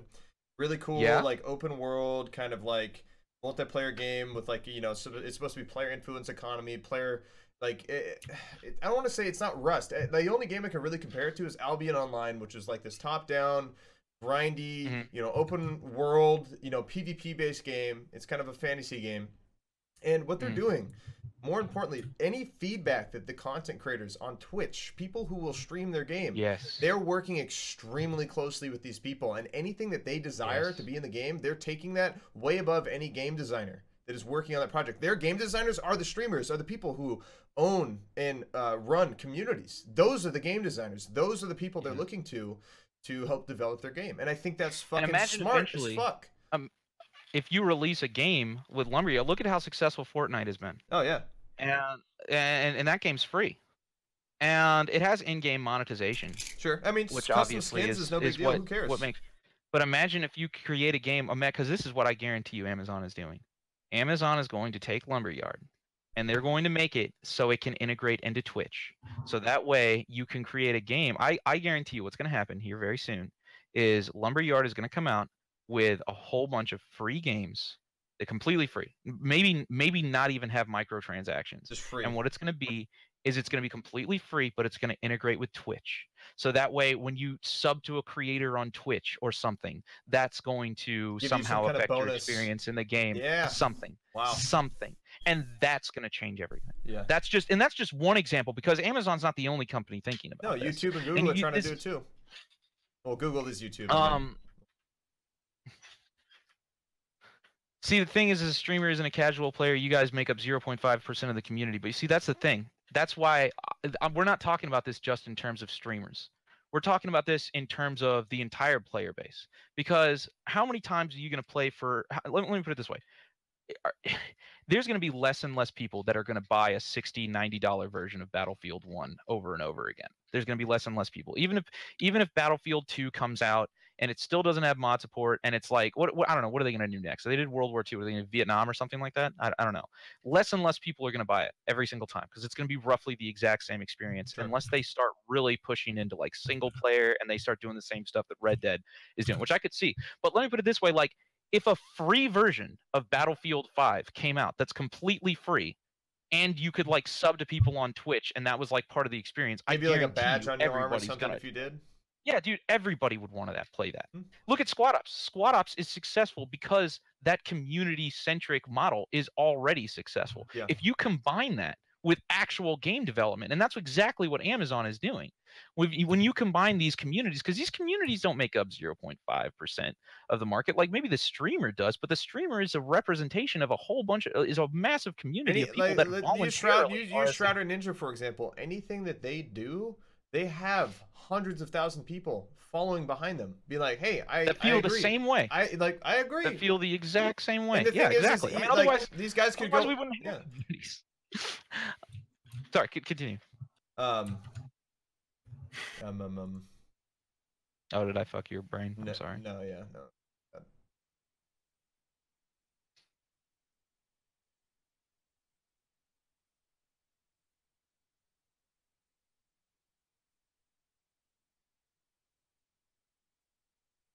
But I see that being a massive deviation in the industry. I see that being a response to the problems, because that's where it's gone. When you look at the success of Fortnite, when you look at the success of free-to-play games, when you look at the success of communities, when you look at the success of open source games and how open source games are still profitable because of the communities that actually play them. All of that, including when you contrast that to the shrinking profitability of creating non-trademarkable assets and creating games based on non-trademarkable theaters and arts and themes, I think you're going to see a massive paradigm shift. Mm-hmm. And it's not going to just be streamers. It's not going to just be that. It's going to be the entire, because I guarantee you I could think of like 5 situations. I could think of 5 hypothetical games right now where it doesn't matter if you're a streamer or not, you're going to want to play it. And the fact that your streamers are also playing it, and it's going to be free, and it's going to be something that's going to be like more integrated with your community, that's just going to make it even better. And it's that as those things continue to succeed, that's going to change the industry as we see it. Blockchain gaming industry will change everything. Explain to me the blockchain gaming industry. Oh god, that's a rabbit hole. Do you know it, Johnny? Is it? I know, mean, like that's a a broad scratch term. of a pubic hair of the surface, maybe. But like I don't know a lot about. I know about blockchain a little bit, but well, isn't yes, that the okay. shit So that yeah, I don't cryptocurrencies understand use? how blockchain. So actually, here I'm going to tell you what. This is really cool. Do you want to know the best way to integrate blockchain into gaming? That I don't know why nobody's done this yet, because it's fucking genius. Oh, I get it. You ready? Blockchain phones. So if he's talking about phones, it's basically they already have the iPhone 10 fucking developed. They're just not releasing it yet. I think it kind of goes back to Red Dead, them delaying the PC release date because they know they could probably release it now. They probably could if they invested enough time. I don't know if that's related. I don't know anything about phones with blockchain phones. Yeah, neither do I. Yeah, no, that's not. No, That was not. something else. No. So this is much more simplistic than that. The way that I don't understand. So I'm gonna say this, and it's a really obvious thing. So I don't know why. Like I'm not gonna say this, but like somebody take this idea and make it happen. I don't know why it hasn't. Dude, it doesn't make any sense why this hasn't happened. Because there would be so much financial incentive to do this, because then you could like do it and you could do the same thing you did to Bitcoin, which is like artificially prop it up and like, but it would actually have some sustainable value. But like what you would do is the blockchain is perfect for creating an in-game economy. That's like almost what it was built for. And I don't know why that hasn't happened yet. Because literally all blockchain is, like if you take a cryptocurrency, it's actually like it's unhackable. I mean, because that's the whole point. That's like why it is built, because it's so effective that you can build an economy on it. But you could actually create, because every single economy right now, if you look at EVE Online, if you look at WoW, if you look at all of this shit, it's all artificial, very tightly controlled. Oh like, yeah. It's run by like servers and stuff like that, and it's not actually real. It's not like a fluid economy. But blockchain, if you actually that's why I like cryptocurrency so much, because like it's literally stocks. Like it functions the exact same. It's almost a video game to me, honestly. Like it's so cool, because like everything else, like if you were to buy a gift card isn't like that's the equivalent of what you're getting like on EVE Online and all that stuff. It's like that's basically what it is. It functions the same way. But Bitcoin is actual, like it functions like real currency. So you could actually implement that into a game and have a real actual economy that is completely independent from the developers, and the developers wouldn't be able to manipulate it like at all, other than the fact that they could like generate the cryptocurrency and then like hold half of it and then artificially profit up like that one scam that everybody does. But anyways, besides that, like you could actually create like an actual economy. That would be amazing. Like imagine playing a game like EVE Online and you actually have like Litecoin in your ship that you have to like transport from one planet to another, and you have actual pirates that actually come and like take your fucking cryptocurrency, because it's like it's perfect. Like you could set it up so it's like actually transferable and be amazing. Be fucking incredible. So you're I think basically, so you could that basically have that'll people rob you never. in real life, but in a game. You'd have be a real well, no, so what you could do, like it would obviously eventually be bought and sold, but what you Sure. could do is you could make a cryptocurrency based like in-game economy, but you could just make it have no real world value, or at least like I mean it probably ultimately would be, because people fucking sell Escape from Tarkov items, so like Wait, what? but yeah, Can't you dude, lose items in that fucking game though? Which game? yeah, you don't think EFT. people fucking sell Escape from Tarkov loot? Oh yeah, no, people. No, yeah. no, I'm more than certain that they would. I'm just surprised there's even a Yeah. market for that. No, yeah, shit. no. Jeez. There's people who go out and they Yeah. literally sell rubles for money. It's no different than like Yeah, MMO gold buyers and shit.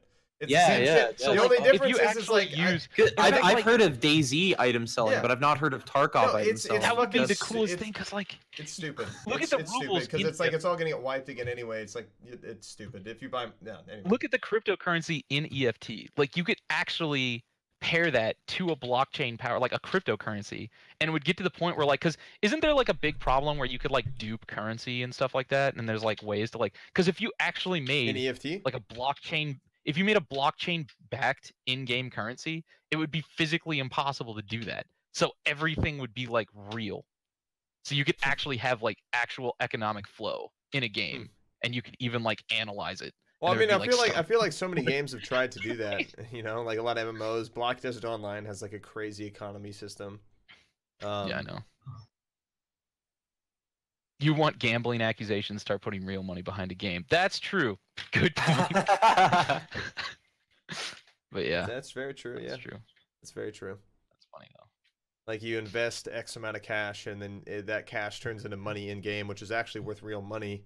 And you get people fucking who doing God knows what. Doing like, dude, dude, it totally would happen though. Imagine, see if you made Well, like honestly, though, I'm that- not gonna lie. I think cryptocurrency once already technology gets far enough, and especially like things like virtual reality become much more of what is, well, at least what people see like real VR being like, right? This is this really this actual simulation experience, an out of body experience, if you will. I Yeah. can see that becoming a thing, and literally having a currency that is used in the virtual reality world, and that's how you use to Yeah. get stuff in that world. You know, that could Yeah. very well be a thing. Obviously, we're talking like fucking, Dope. you know, we're talking about the stars here, but you know, there's a lot that's possible now. Teapot says, like, if you commit fraud in game, are you liable for real life criminal charges? Maybe, and that would be dope. Maybe not. I'm not endorsing criminal Yeah, activity. you can finally have fat anime titties IRL, kind of, but in virtual reality. Wait, It's just that- what somebody in chat said. Wait, how did we get from cryptocurrency Yeah, I don't know, to dude. That was a reference I big did not honking follow. fucking anime titty? Like, Well, what? Mr. Because Clean we're on a there, he's stream. talking about the anime dream. Oh, fair enough. Yeah, that makes sense. Whose dream? I missed that. His dream, Of course, the apparently. dream of Mr. Clean there in the chat, which is totally unrelated to me. Not anywhere given the Mhm. same. All right, Mhm. totally different fantasies. all We right? believe you. Make anime real again. Who said that? It's white. Squabbly. I'm gonna save all you weird people. Contact you afterwards. But yeah. Johnny, Hello. talk more. So, Where's Gundam? Johnny, tell me more about your game. See, I'm kind of anxious too because we kind of just went on a rant about the industry, and No, I that's mean, all like, good. I'm also one of those man, think about it. because I'm That's why working you're- on an open No. world survival experience, right? Well, that's So- that's why we're here, Johnny. We're talking yeah, about yeah, we're yeah. talking about solutions. Like, I mean, this is no serious, and this is why it's good that we're having a conversation, because you can there's two choices in every situation like this. There's the people that can like plug their ears and close their eyes and say la la la la all the way to bankruptcy, or there's the people that can open their eyes and they Mhm. can think objectively Yeah. about ways to increase their property value. I mean, and And Johnny, increase you've their told me their too that their people have I told you that, like, hey, you can't say that. You're a dev. You're not allowed to say that because you're a Oh, developer. You're not allowed to. You can't do that. Yeah, It's how things are done. You can't do that. So you don't have to. You don't gotta feel that well, way here. yeah, like there's a lot of pressure I feel from like the industry itself, because like if you speak out against certain practices, you get shunned. And like when I say you get Yes. shunned, you get fucking Yes. shunned hard. Yes, you do. Yes, Oh you do. yeah. And That's why it's really hard when they try to shun influencers and then it doesn't work because it's Oh like yeah.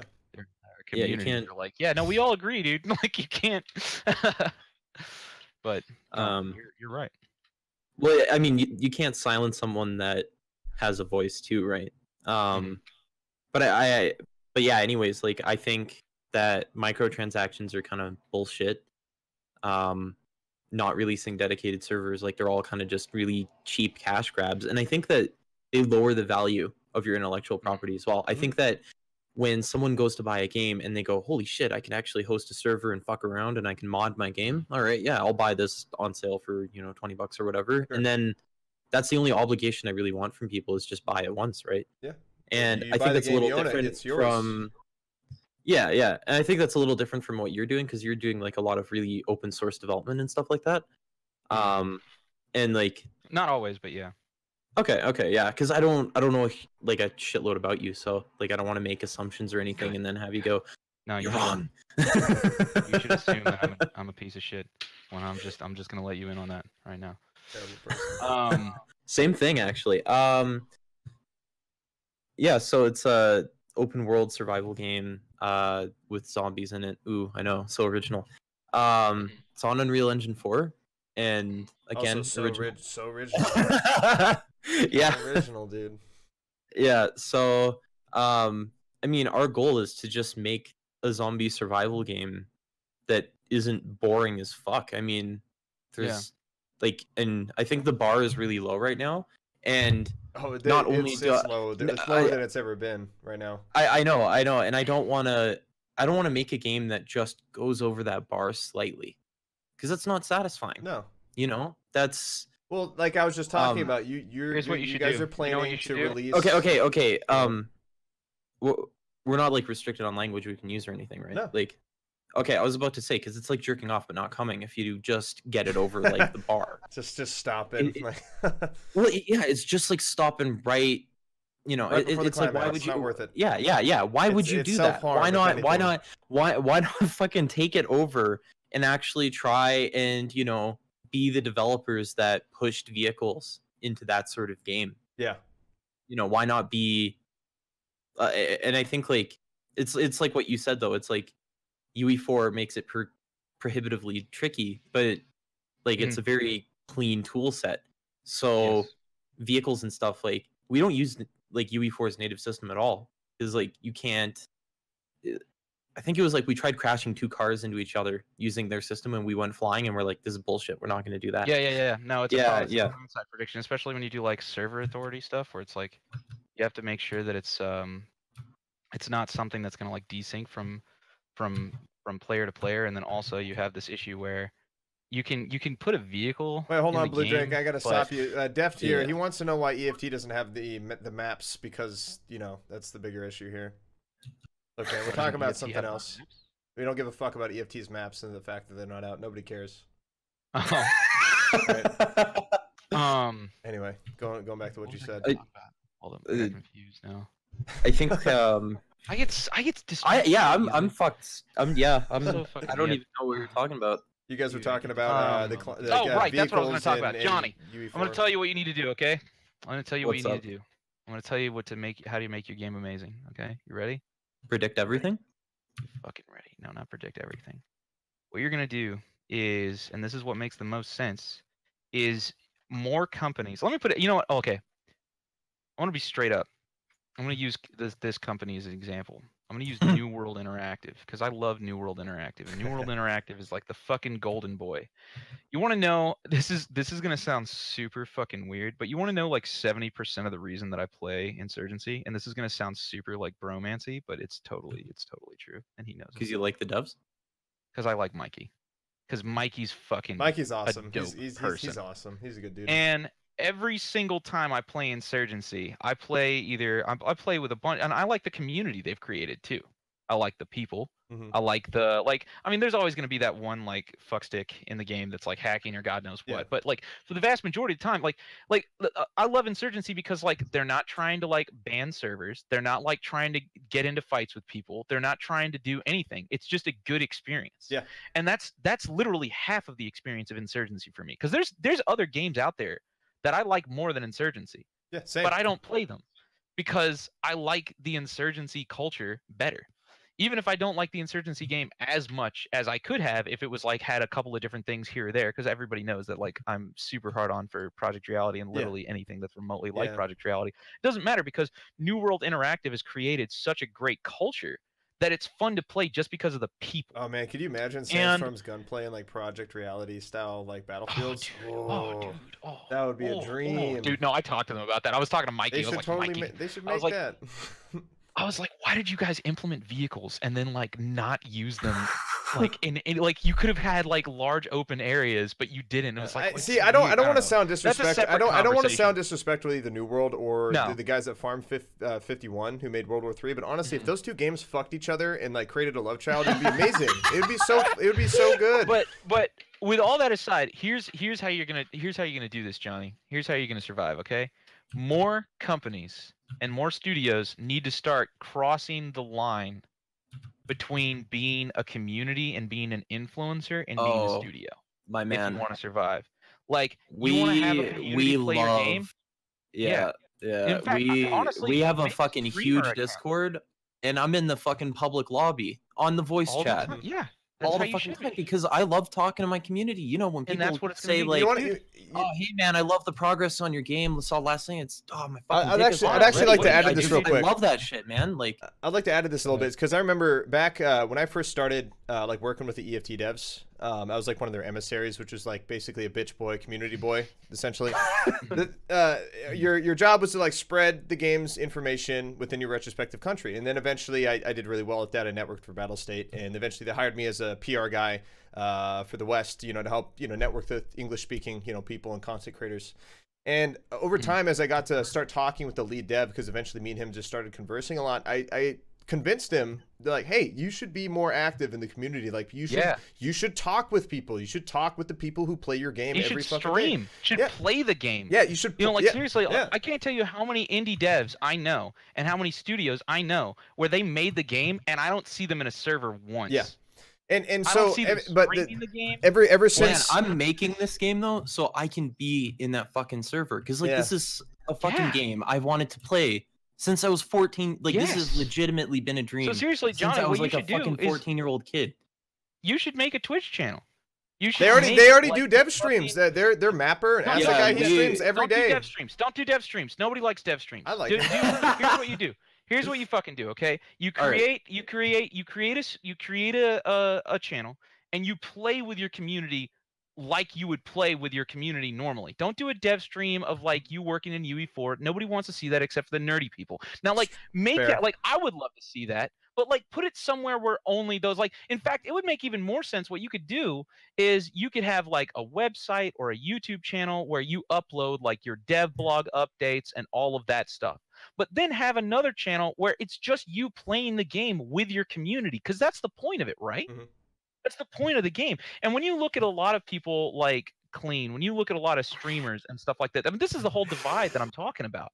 Like this is the whole thing. When you look at us, there should be more developers like us. You know, I'm sitting here talking about how well the influencer market is doing. Mhm. I'm talking about how well, and yet all of these developers are still keeping this massive divide. Yeah. Oh, I don't want to stream because I'm a developer. Yeah. Oh, I don't want to interact with my community because I'm a developer. What the fuck is wrong with you? You should be Well, if thinking I the worked exact on, opposite. Yeah, You know, no, like, fuck that. Yeah, I agree with that. I'm a YouTuber and I'm forcing my way into the dev side of things. And I'm sitting here and there's all these developers that I think like they should be forcing their way into the influencer side of things. And you know they're what's not. funny is I've talked to And a I don't lot. know I've why. talked to And so it's many like- devs who have great personalities and they're people with so much passion. They have really great things to talk about. And if they got, And they don't. and they don't. And you could put them on a stream, and dude, I guarantee you, like Johnny could play Dead Matter and fucking talk about his game and all of the other shit related to it and tied to it, and people would Yeah. probably fucking Yeah. love to watch that. They would love to watch that. Yes. Like, you know, Yes. and like again, kind of going back, like I remember I helped convince my friend Nikita, he's the lead dev for Battlestate Games, to start interacting with his community more, go on the post, like be more interactive. And honestly, it's changed the game a lot for the better. There, like I remember. And you see, There's a couple of things that were added to the game based off community feedback that he saw that he just changed. Like he could just change it. He's like, Yeah. oh hey, Well, this is when you see it yeah. yourself, and like, Yeah. when you're friends with people that some fucked up bug is affecting, there's so much more incentive Yeah. to go and Yeah. like fucking grind out whatever you have to do, debug the shit out of your own Yeah. game. And And see- anyways, so Well, I got ahead. messaged by Devil-Eyed Elvis here to introduce Gundam because oh, wait, what? Oh shit, I wasn't checking my yeah, messages. because he's back in here. Oh, So hey Gundam, my bad. Yo, sorry. Oh man, And I it's a can't even Gundam tell if series. you can hear me. Yeah, I didn't even hear you say anything. I didn't hear a sound. Yeah, it's like this microphone. We've been messing with it.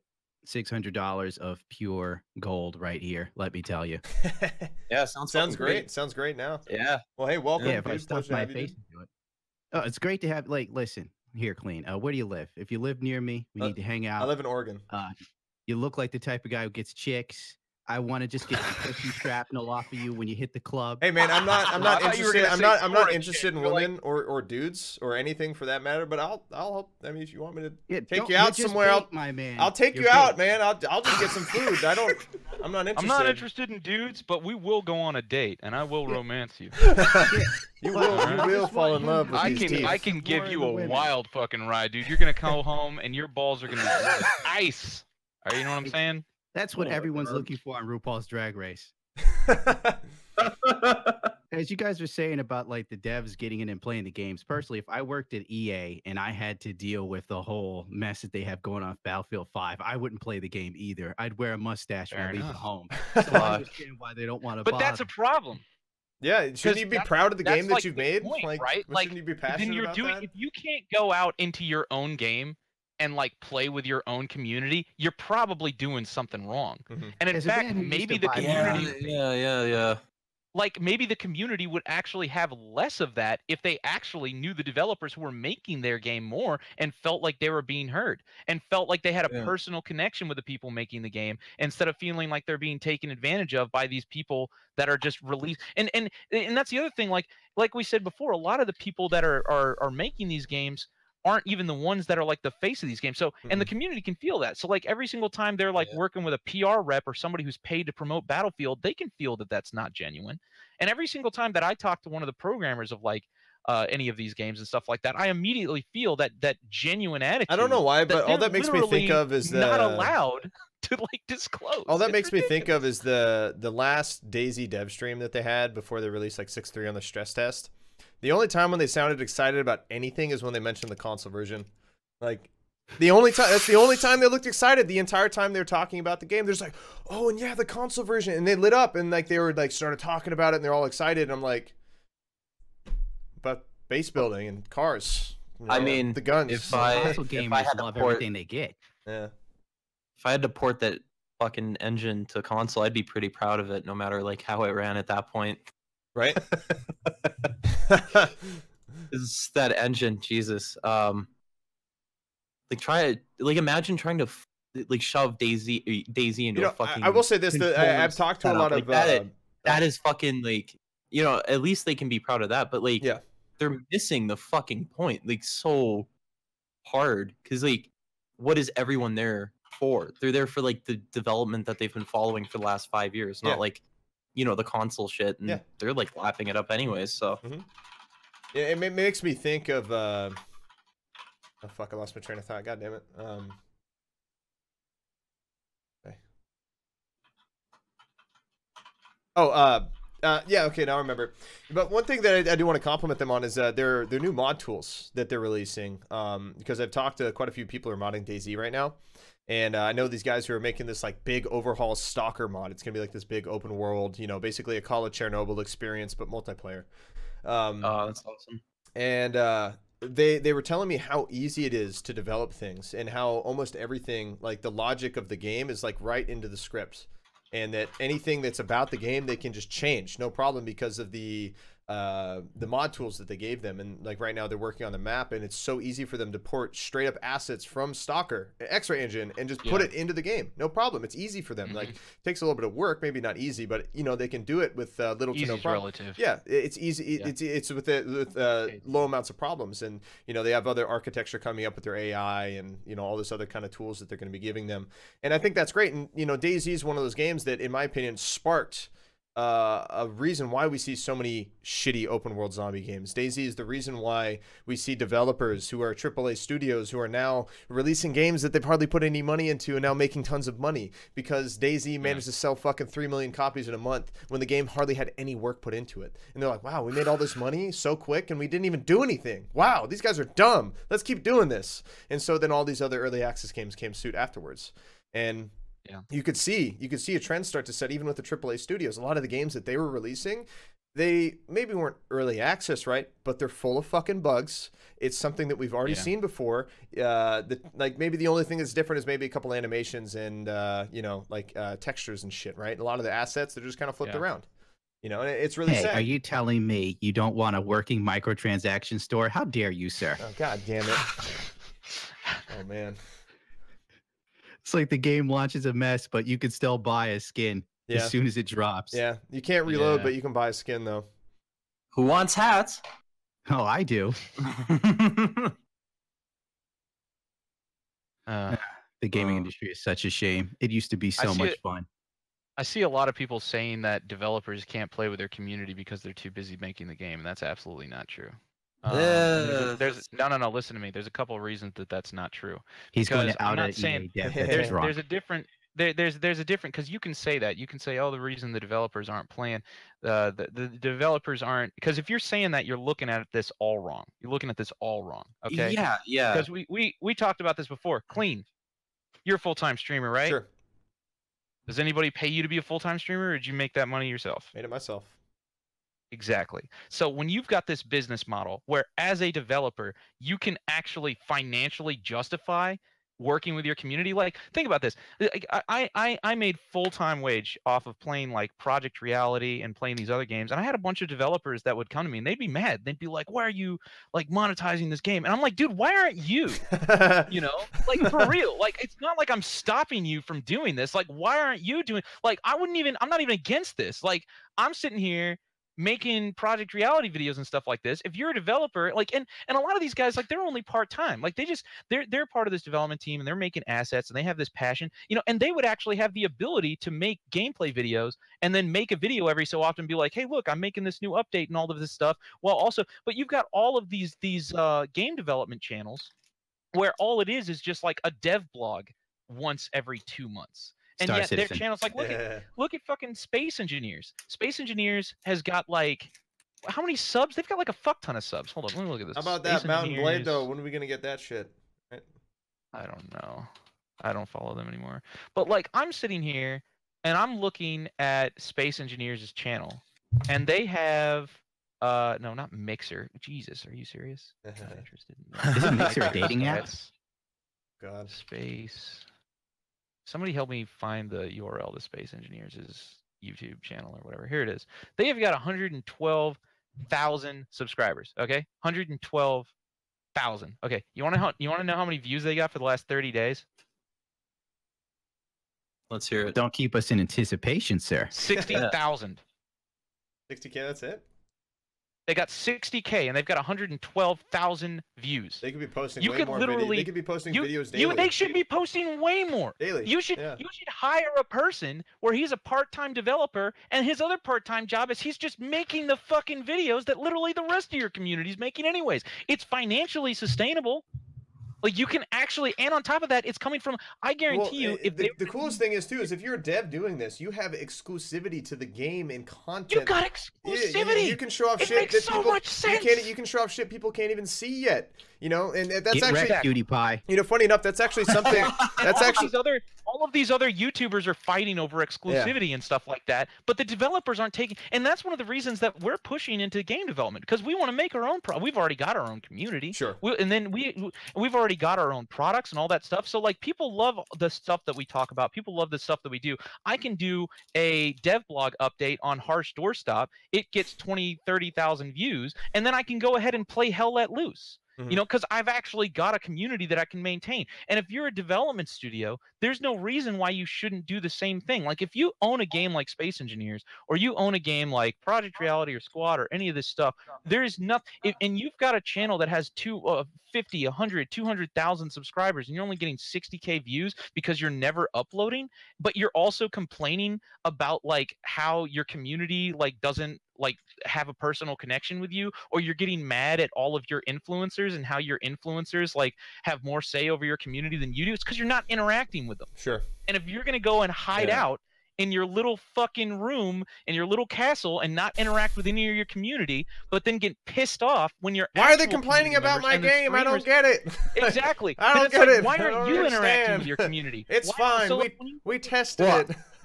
I think like the biggest problem too is like there's a lot of devs that develop in this complete radio silence, and when they develop in this radio silence, they don't fucking pop open other games.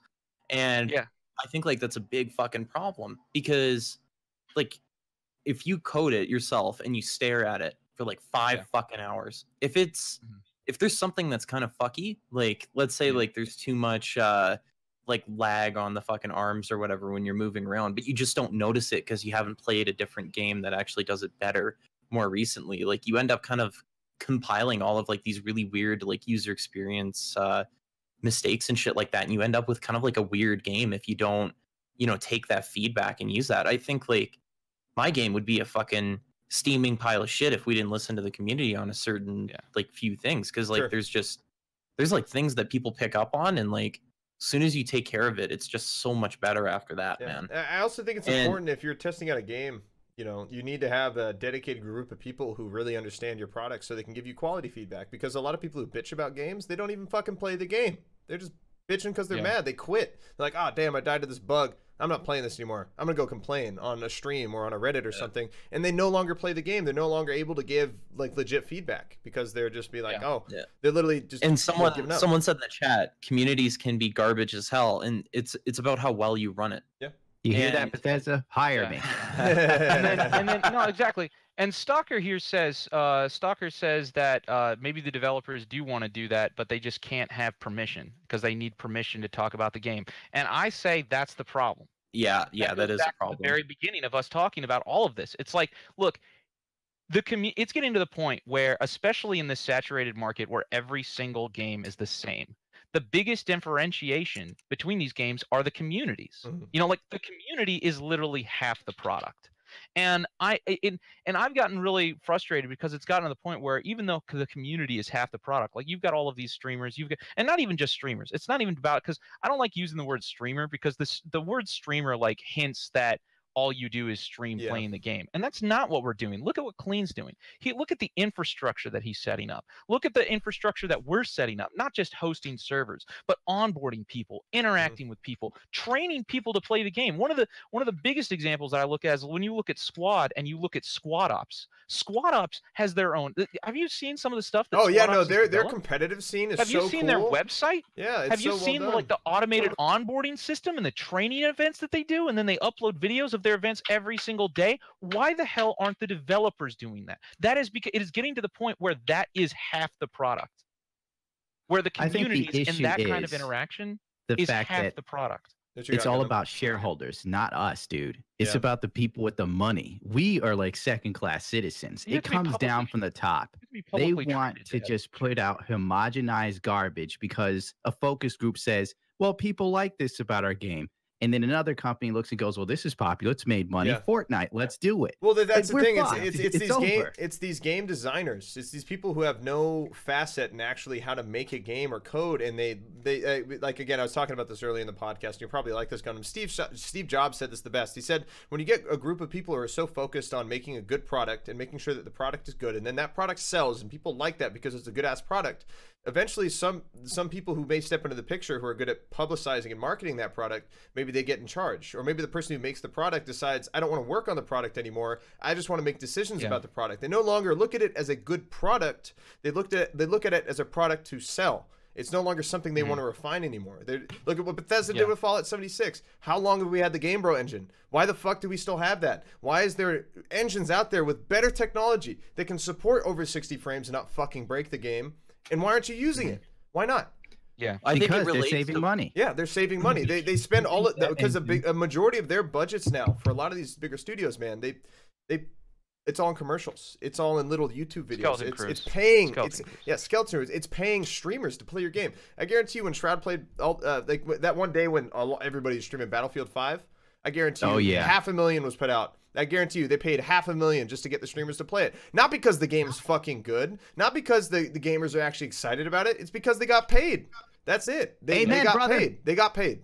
They got fucking Yep. paid. Yeah. Bethesda did the same shit. And I think that's a big thing too, is when you're focusing on paying, because I think there's it also kind of cuts both ways, because it's getting to the point where I mean, like we've gone back in the past where we're talking about the streamer, the community, the influencer communities, and again, I don't like using the word streamer because I like using the word community. Just Like say I like influencers, when I think about influencers, clean, creators. I don't necessarily think about clean. I also think about black site. You know, when I think about Karma Code, I don't think about Karma Code. I think about Squad ops. squad ops. You know, like, and that's squad ops is infrastructure. Like, that is its own business, and it's getting to the point where that is half of the product for a lot of these games. But there's still this stigma where those community people, even though and that's the funny thing, because everybody's like, oh, they're not developers. It's like, dude, a lot of them are. Like, they're system administrators, they're web developers, they're actually building, like, it's gotten to the point where they're actually building infrastructure in UE4 to facilitate their events. Like, these people are developers. Like, they're also working on assets, all of this stuff. Hmm. But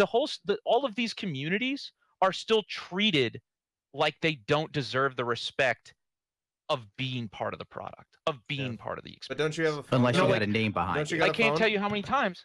Don't you have phones? Say what? Don't you have a phone? Yeah, don't you guys have phones? Don't you have a phone? I We use do, mine for yeah. pornography, sir. I was making a Wait, Blizzard what? joke.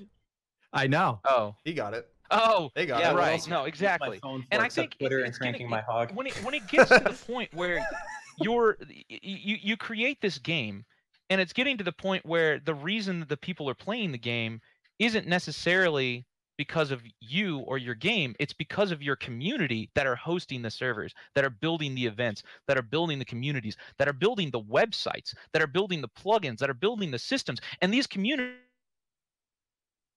You just muted out, Blue Drake. I don't know what the fuck happened, but you just cut out. Hold on. Is it? I think Discord's taking a shit. At least for me right now. I'm getting DDoS. They're DOSing me, boys. Blue Drake is still talking. I don't think they can hear me. Well, we done pissed people off, chat. Hold on, mate. Yep. All right, People that make sorry. the weapons. Basically, everything you said for the last 30 seconds, nobody heard it because I was getting DDoSed or something. They heard us. Really? They don't like what we're talking about. All right. Okay, I think we're good now. So go ahead and backtrack 30 seconds if you can. Oh, Twitch censored it. Nobody heard that. It was actually Discord. It was how much was it? We were talking about was like literally 20 So when seconds you or look at- something. when you look at the communities and the infrastructure they're building, the software they're starting to building, like, it's getting to the point where, like, we're not streamers anymore. We're developing stuff. Like, even clean, like, we have websites, we have infrastructure. Even Devil, because I was working with Devil, we started building systems to that was what happened with YouTube. You mean Devil Dog YouTube Gamer? basically, they started no, sorry, Devil Eyed Elvis. Okay. Devil Eyed Elvis. But with Devil-Eyed Elvis, when YouTube started demonetizing all of the channels that were doing gun videos, we started looking into building a content distribution network. Yeah. We figured out how the video distribution networks worked, and we found a bunch of companies that did that, and we started building infrastructure off of YouTube. So a lot of these firearm distribution companies could actually still release videos without risking everything getting cut down. And I don't think people realize that these aren't streamers anymore. These aren't YouTubers anymore. These aren't just gaming communities anymore. These are businesses. These people have infrastructure. These people, and in a lot of the cases, a lot of these develop. In fact, I've had a lot of situations as well where developers will come and ask us for our infrastructure, ask us for our connections, ask us for our help. But yet somehow we still don't get the respect of actually being a business partner, of actually being somebody that's and of actually, and not just us, but also like the streamer community as a whole. Like when you look at a lot of video games where where their entire multiplayer infrastructure relies on these communities that are building half of the equation, but yet these games are still like, actually, when I look at Project Reality, I still think that that's one of the reasons Project Reality was so successful, was because there was no Was it also free? It's completely free. It was free. It's completely free. And it's one of those things where the relationship between the community and between the developers was much more even. It was, I mean, that's constantly a battle, honestly, but it was definitely much more even. But now that a lot of projects, even outside of Project Reality, and you see this across the board in Unity, UE4, there's other communities outside of the communities that I've been, where there's this big surge of indie developers that are going commercial and stuff like this, that are relying on all of these communities that are building these games, that are now still treating those communities as if they were fans. Like this is why when we were talking about before, when we were talking about like, there's some games out there. I actually think this is kind of ridiculous, but there's some games out there that rely on. You remember how at the beginning of the day we were talking how there's games like Fortnite, and then there's games like Red Orchestra 2 or like Arma, where the communities host their own servers and stuff like that.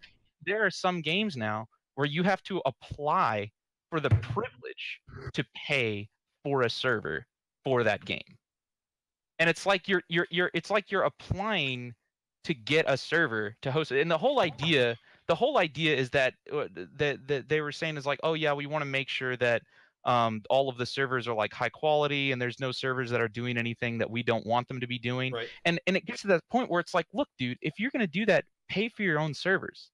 Yeah. Like if you're getting to the point where you're having your community members put in like almost job applications for like like to pay money and have the privilege of like, then I feel like there's a disconnect there. There's a massive disconnect between the way developers treat their communities and the value they see in there, and the value. But we're technically consumers. That's what they see us as. No, exactly. And I think, how can you continue seeing all of these people as consumers when they're doing all this, when they're generating that kind of income, when they have independent businesses, that when they're that much of a pillar to your entire product, how can you still keep treating those people as consumers? Right. And I Well, think they that's probably a big, figure, you piss off a small community. Don't worry. You give a guy who just happens to be named Ninja a check. He might stream your game. Makes up for it. But still, like no, I think actually Ninja, I think that's actually kind of interesting, because that's what's happening, because you have people like Ninja, because that's what, actually, that's a really good point that you brought up, because we were talking about that yesterday, Yes, they brought me about here how for name dropping. there's a lot of indie developers that are pissing off their communities because they're getting involved in like drama and stuff like that, and those communities are leaving. Those communities are leaving to either make their own games, or those communities are leaving to make to work to support other games and stuff like that. And every single time that happens, they're like, oh well, those guys were just stupid or whatever like that. But it's getting to the point where it's happening so much. Yeah, it's getting to the point where it's happening so much where the only way they can get people to play their game is if they pay somebody like Ninja, is if they pay, and they're actually losing that connection with their communities. Yeah. They're only looking at the numbers. That's like the huge reason why. They're going, okay, if I spend X money here, then I get Y, and it becomes like this soulless money game for Soulless. them. And I then it think collapses. like completely soulless. Yeah. Well, I mean, Yeah, that's why and then that's it's why they like- put out all I this think money. That's what happened at Bethesda, though. Honestly, with fucking 76. No, it Um, happened in Fallout 4, dude. Oh yeah, no, yeah, Fallout no. 4 was, oh man, that was. It's been happening since Bad. 3. There's like I'm a 3 huge still fan of had Fallout. something left. I'm a huge fan of Fallout, and I think like after 4, man, like what they did with the Brotherhood of Steel and shit, Mhm. just What they did with the RPG elements, throwing them out the window. Yeah, and hey, being yeah, fuck, you no know, fuck, glorified fucking- shooter. fuck not the a stat single checks. fucking skill check anywhere. Nowhere, Yeah. except that one mission where you're on the boat, and that was like the best mission in the game. It was because they had skill checks and shit. There's multiple ways that you could solve a problem depending on how you built your character. You could either talk your way through it, you could fight your way through it, you could find some fucking thing to fix to do it, or fucking hack a robot or get into the security fucking system. You know, like Fallout 3 and New Vegas had all of those different options where players could go out and literally solve the same problem in multiple different ways, you know? And New Vegas was the pinnacle, though, Yeah, it because you could was, actually it was. beat Oh, that yeah. game without well, firing that's a because gun. that Obsidian is a traditional company. Exactly. Microsoft just picked up Obsidian, which I'm actually kind of excited to see what they're going to do with them. But Obsidian, they're the kind of people that make these traditional RPGs. They go into a lot of the RPG details, and that's what they like to make. And that's what they like to play. And Lime chill, you're right, dude. they decided to not do that with Fallout 4, and they made an open world. Like, I like Fallout 4 in terms of its looting, its fighting was great. It was the best shooter in terms of a Fallout game, but everything else that made Fallout was completely stripped. It was a game to appeal to a much larger audience of people. Skyrim was the same thing. They downgraded Skyrim, in my opinion, from Oblivion, which was one of my favorite games of all time, to this nice, detailed RPG with a lot of different stats and mechanics, to making it this very simple, straight cutout game. And even the story was so bland. It was always, here's an accident that happened, and all of a sudden you're the leader of this now. I remember in Oblivion, I had to work from the bottom. Oblivion. Yeah. The worst part about 4 is the fucking DLC showed them that they could have actually done a good job. That was the insult. Yeah. Is that DLC is crap. They could have, but they didn't, and that's what ruins it for me. I only ever play that DLC when I play Fallout 4, because like there's like no skill checks, like anything else like that. It's just gone. Yeah. I mean, that's just the way it is. I mean, we're at a point where, like I said, like the industry is no longer innovating here anymore. They're lowering the bar and releasing shit that we've already played before, so that they can sell it to these. Have you guys seen the Skyrim casuals? community? Yeah, casual. I was going to say a certain democratic of people who just have their moms buy them casuals, to get- bro. You could say it. Yeah, I know casuals. casuals. Well, There's like, a you hot gotta- chick with fake tits. She's only buying Red Dead Redemption 2 because it's popular. Yeah. She's a casual. Yeah. I'll say it to her face. Well, and then actually she wants to go out for dinner. now that you say that, just bringing up some chick with big old boobies makes me think of these Instagram chicks who are like, oh, look at me, I'm a gamer. You play fucking Fortnite, shut up. You're only playing Fortnite because it's popular. And it creates. I see chicks on my Tinder with Fortnite. Dude, I want to die. It adds this. It's like it's creating like this this new social structure behind games, and like, oh, these are gamers. We're fucking gamers, guys. Like we love Exactly, playing it's a games. trend. It's a trend. It's a trendy thing, and it's becoming fake. Yeah, like fake gamers. Games are going the ways of music and movies, and there's probably nothing we can do about it. Yeah, Yeah. maybe. I think there's this idea where you can also just buy being genuine. I think that's the biggest problem, because like I was saying before, see, here's the coolest thing about you, Johnny. You want to know the coolest thing about you, Johnny? What's Tell up? them. Guess. I'm gonna do this thing where I like say something rhetorical and then like awkwardly get you guys to guess. What's the coolest thing about Johnny? I'm guessing he's got the hair bun that drives the chicks wild. Oh, oh. Man, Bun Wow. Drake 42. Do you have a hair bun? Do you have a man bun too? Are we? No, or is- no. Oh, Dude, shit. I'm I not got gonna a lie. I Jeep put Pro. my hair in a bun when like I'm in the shower or something. No Let me joke. tell you the coolest thing about Johnny. Johnny, this should be your product, because this is a product. Okay, this is a product. I want to say this. Okay, this is a product. The coolest thing, and I think the biggest thing that you have going for your game in the saturated market that you're in, is that you're one of the few developers who actually obviously has a passion in what he's making. Yeah, dude, And me a and him beautiful talked about voice. this the first night we talked. Like the first time And I let me met tell you Johnny, we this. went on for this for like an hour. This is going to be the biggest problem because there's going to be a lot of games out there. There's going to be a lot of games on UE4 that are going to be headed by some soulless business developer, and he's not going to have the same passion that you have. And he's probably going to go and he's going to try. Like there might be some streamers or communities that play his game and that build a community around his game, and he's going to be like, "Oh, that's great," and he's going to go. And once he because right now they're trying to pretend that doesn't have value, but once they do realize that has value, they're going to try to go to their communities and they're going to say, hey, well, we want to buy you guys out and make you guys like an official streamer of the game. But that's not going to work either. It's not going to work because you are a developer that actually cares about his game. And people can feel that. And I think if you want to capitalize on that, because that is a product and it has value. If you want to capitalize on that, I think building out your infrastructure of not just the game, but also you showcasing the game and also incorporating yourself with the community. Like how many other people are even on your team? We've got a core team of 3 people. Yeah, see, Oh, wow. I would even Yeah, I would either get another one of your guys or maybe even bring on a We've- 4th guy who isn't Yeah. just look at Mikey. Look at Mikey. Mikey is a perfect example of somebody who his passion and his personality and his love for insurgency was by itself a product. Yeah, I A mean, valuable it's what product. created the mod. It's what spurred, him to. Am I swinging my credit card around? I'm not swinging my credit card. What is this? When I swinging something around, I should probably stop swinging this around. But I mean, I Don't remember read I've them. talked to Johnny, and I mean, he has such a strong passion for mods because his mod is what created him into making his own game. I remember the entire budget for their last game was the same budget for like their booth at fucking Gamescom that they went to, and they were just so baffled by that. They're just like, wow, dude, like our booth, it cost our whole last project like, and it was only like 50 grand or something, right? And it's like to a lot of these indie devs who come up, they're coming into this industry surrounded by all these people who have all this money, right? And these people with the money are the ones with the pull, and that will always sadly overshadow the passion that developers have is money, because the people with money, absolutely, with money are the Mhm. people who are going to get Shroud, the people who are going to get fucking Ninja or Lyric or whoever the fuck to play their game because they got paid. Yeah. And maybe I'm not saying that the people who are getting paid, like, they're wrong for doing that. That's just part of the industry. That's the way it works. Me myself, I don't Shiny believe hacks. I don't like. I wouldn't Go do ahead. a sponsored stream just because that's against my integrity. I believe content creation is a thing of passion. I like streaming games that I just enjoy playing. That's the way I am. Because Here, I do the somebody same thing. somebody in the chat asked me like, well, if Bethesda approached you and said, hey, we'll give you $5,000 to play Fallout 76, wouldn't you?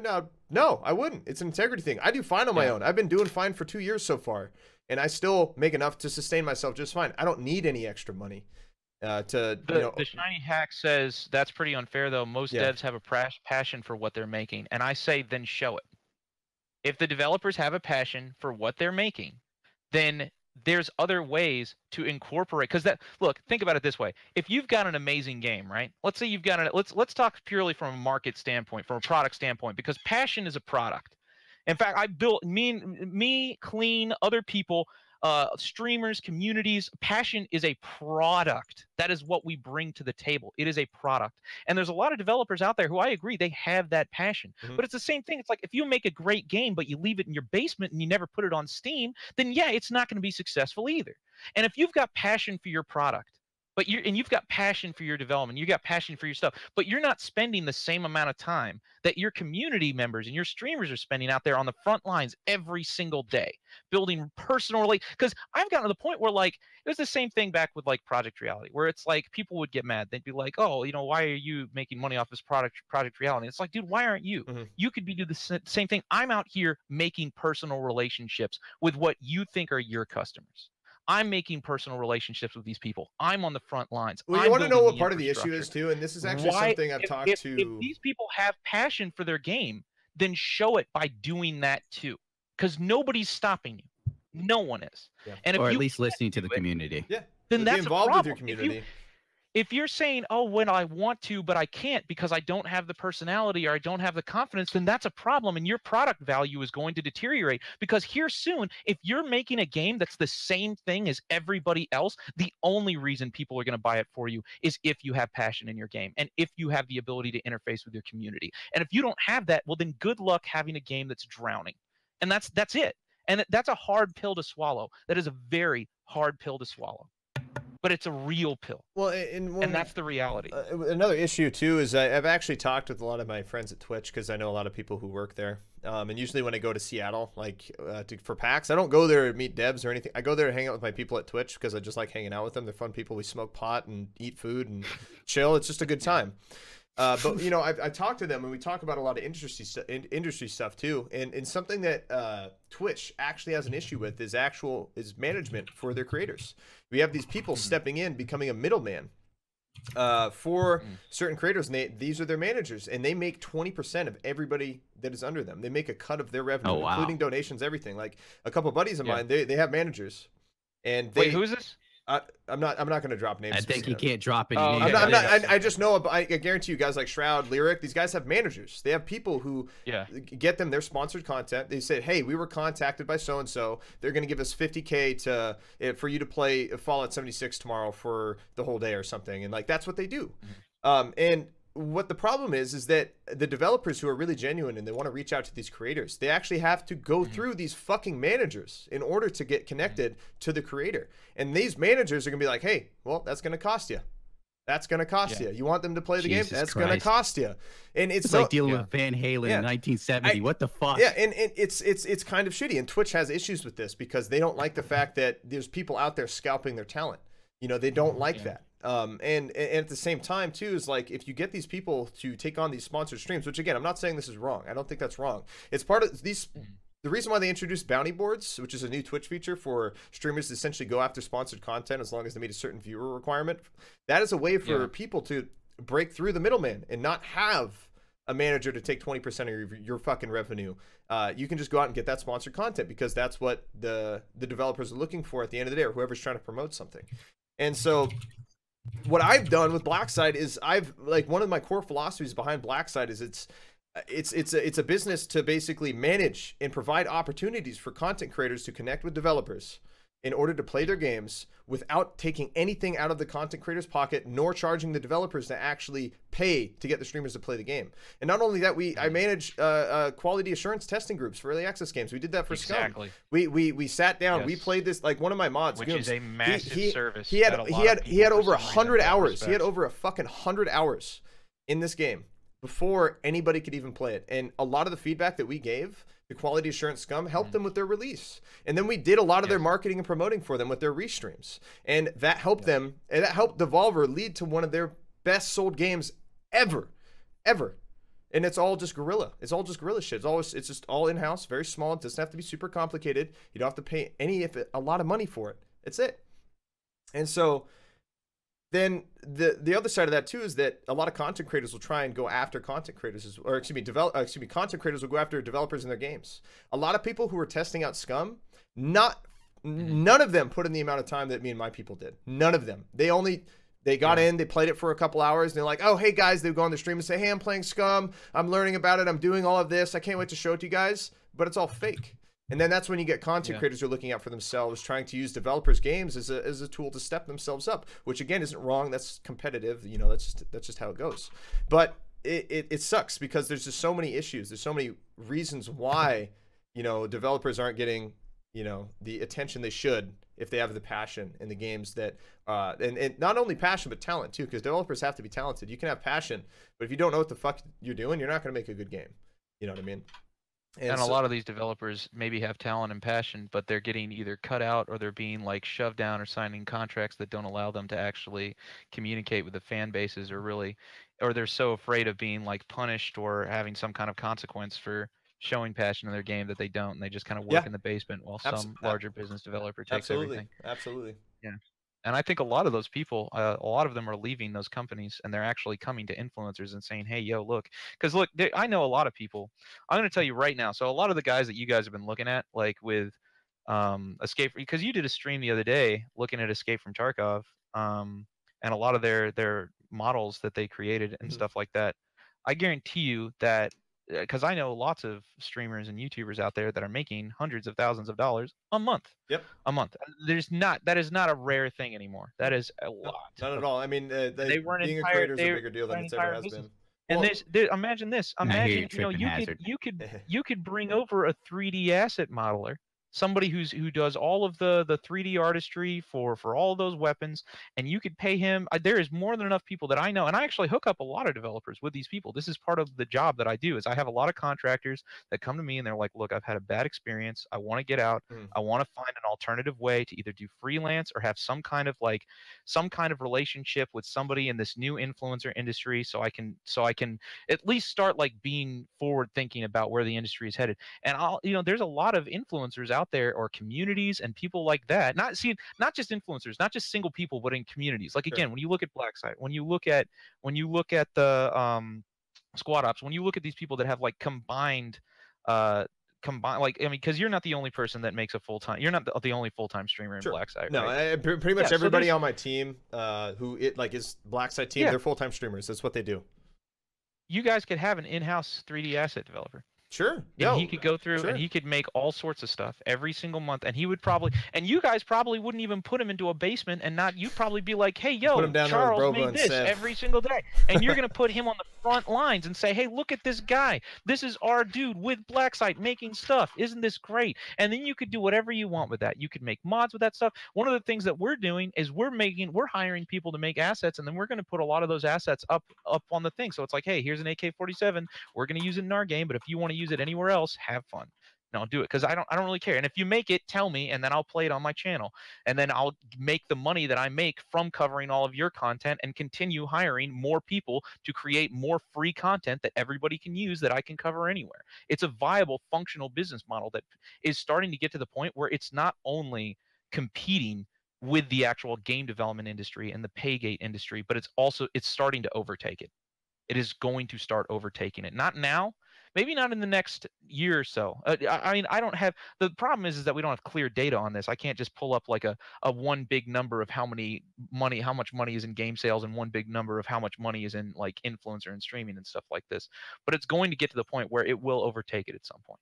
And when that happens, it will be a paradigm shift, Mhm. and the entire market's going to change. Yeah. The entire Yeah, it'll market. be a fight first before the paradigm shift. The gaming be a fight. industry It already does is not a take fight. the change. Well, yeah, no, easy. people are already looking for certain It's been a games fight. to really Yeah.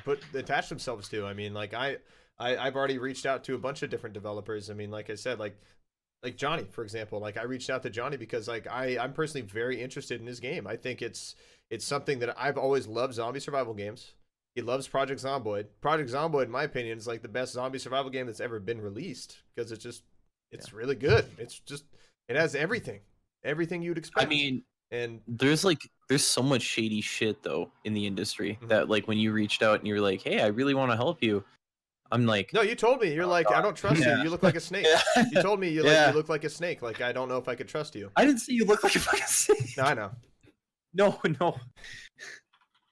I did not say that. No, he didn't say that Oh, directly. God. He said I was too Oh, handsome. God. He said I was too handsome for me to. Well, yeah, trust no, him. I was just like, That seems to be who's a this common theme Chad, that like, people bring up, individual how that is handsome Queen approaching is. me.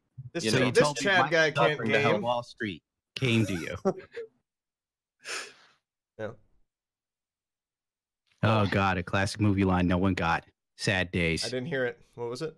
I said he makes it sound like Michael Douglas from Wall Street walked up to him. Oh. Like, greed is good. Greed is right. Yeah. Let me help you with your game.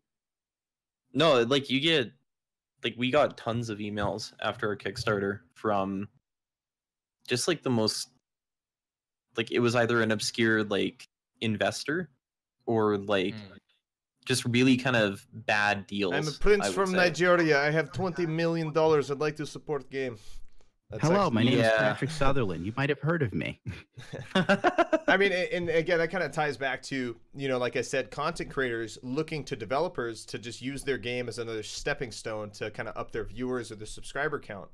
And of course, like I think it's important that Johnny, you should have that caution, and you did with me. You know what I mean?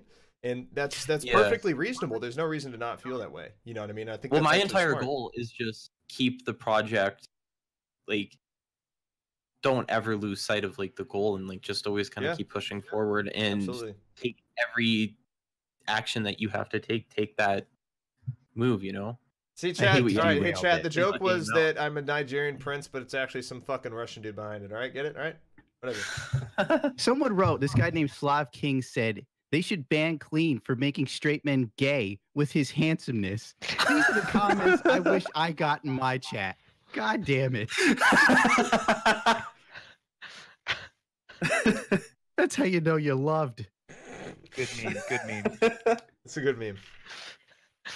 Good meme. Quality memes. See, that's what we get paid for here. That's a viable business model. See, everybody's laughing at that, but maybe if more game developers made straight men gay.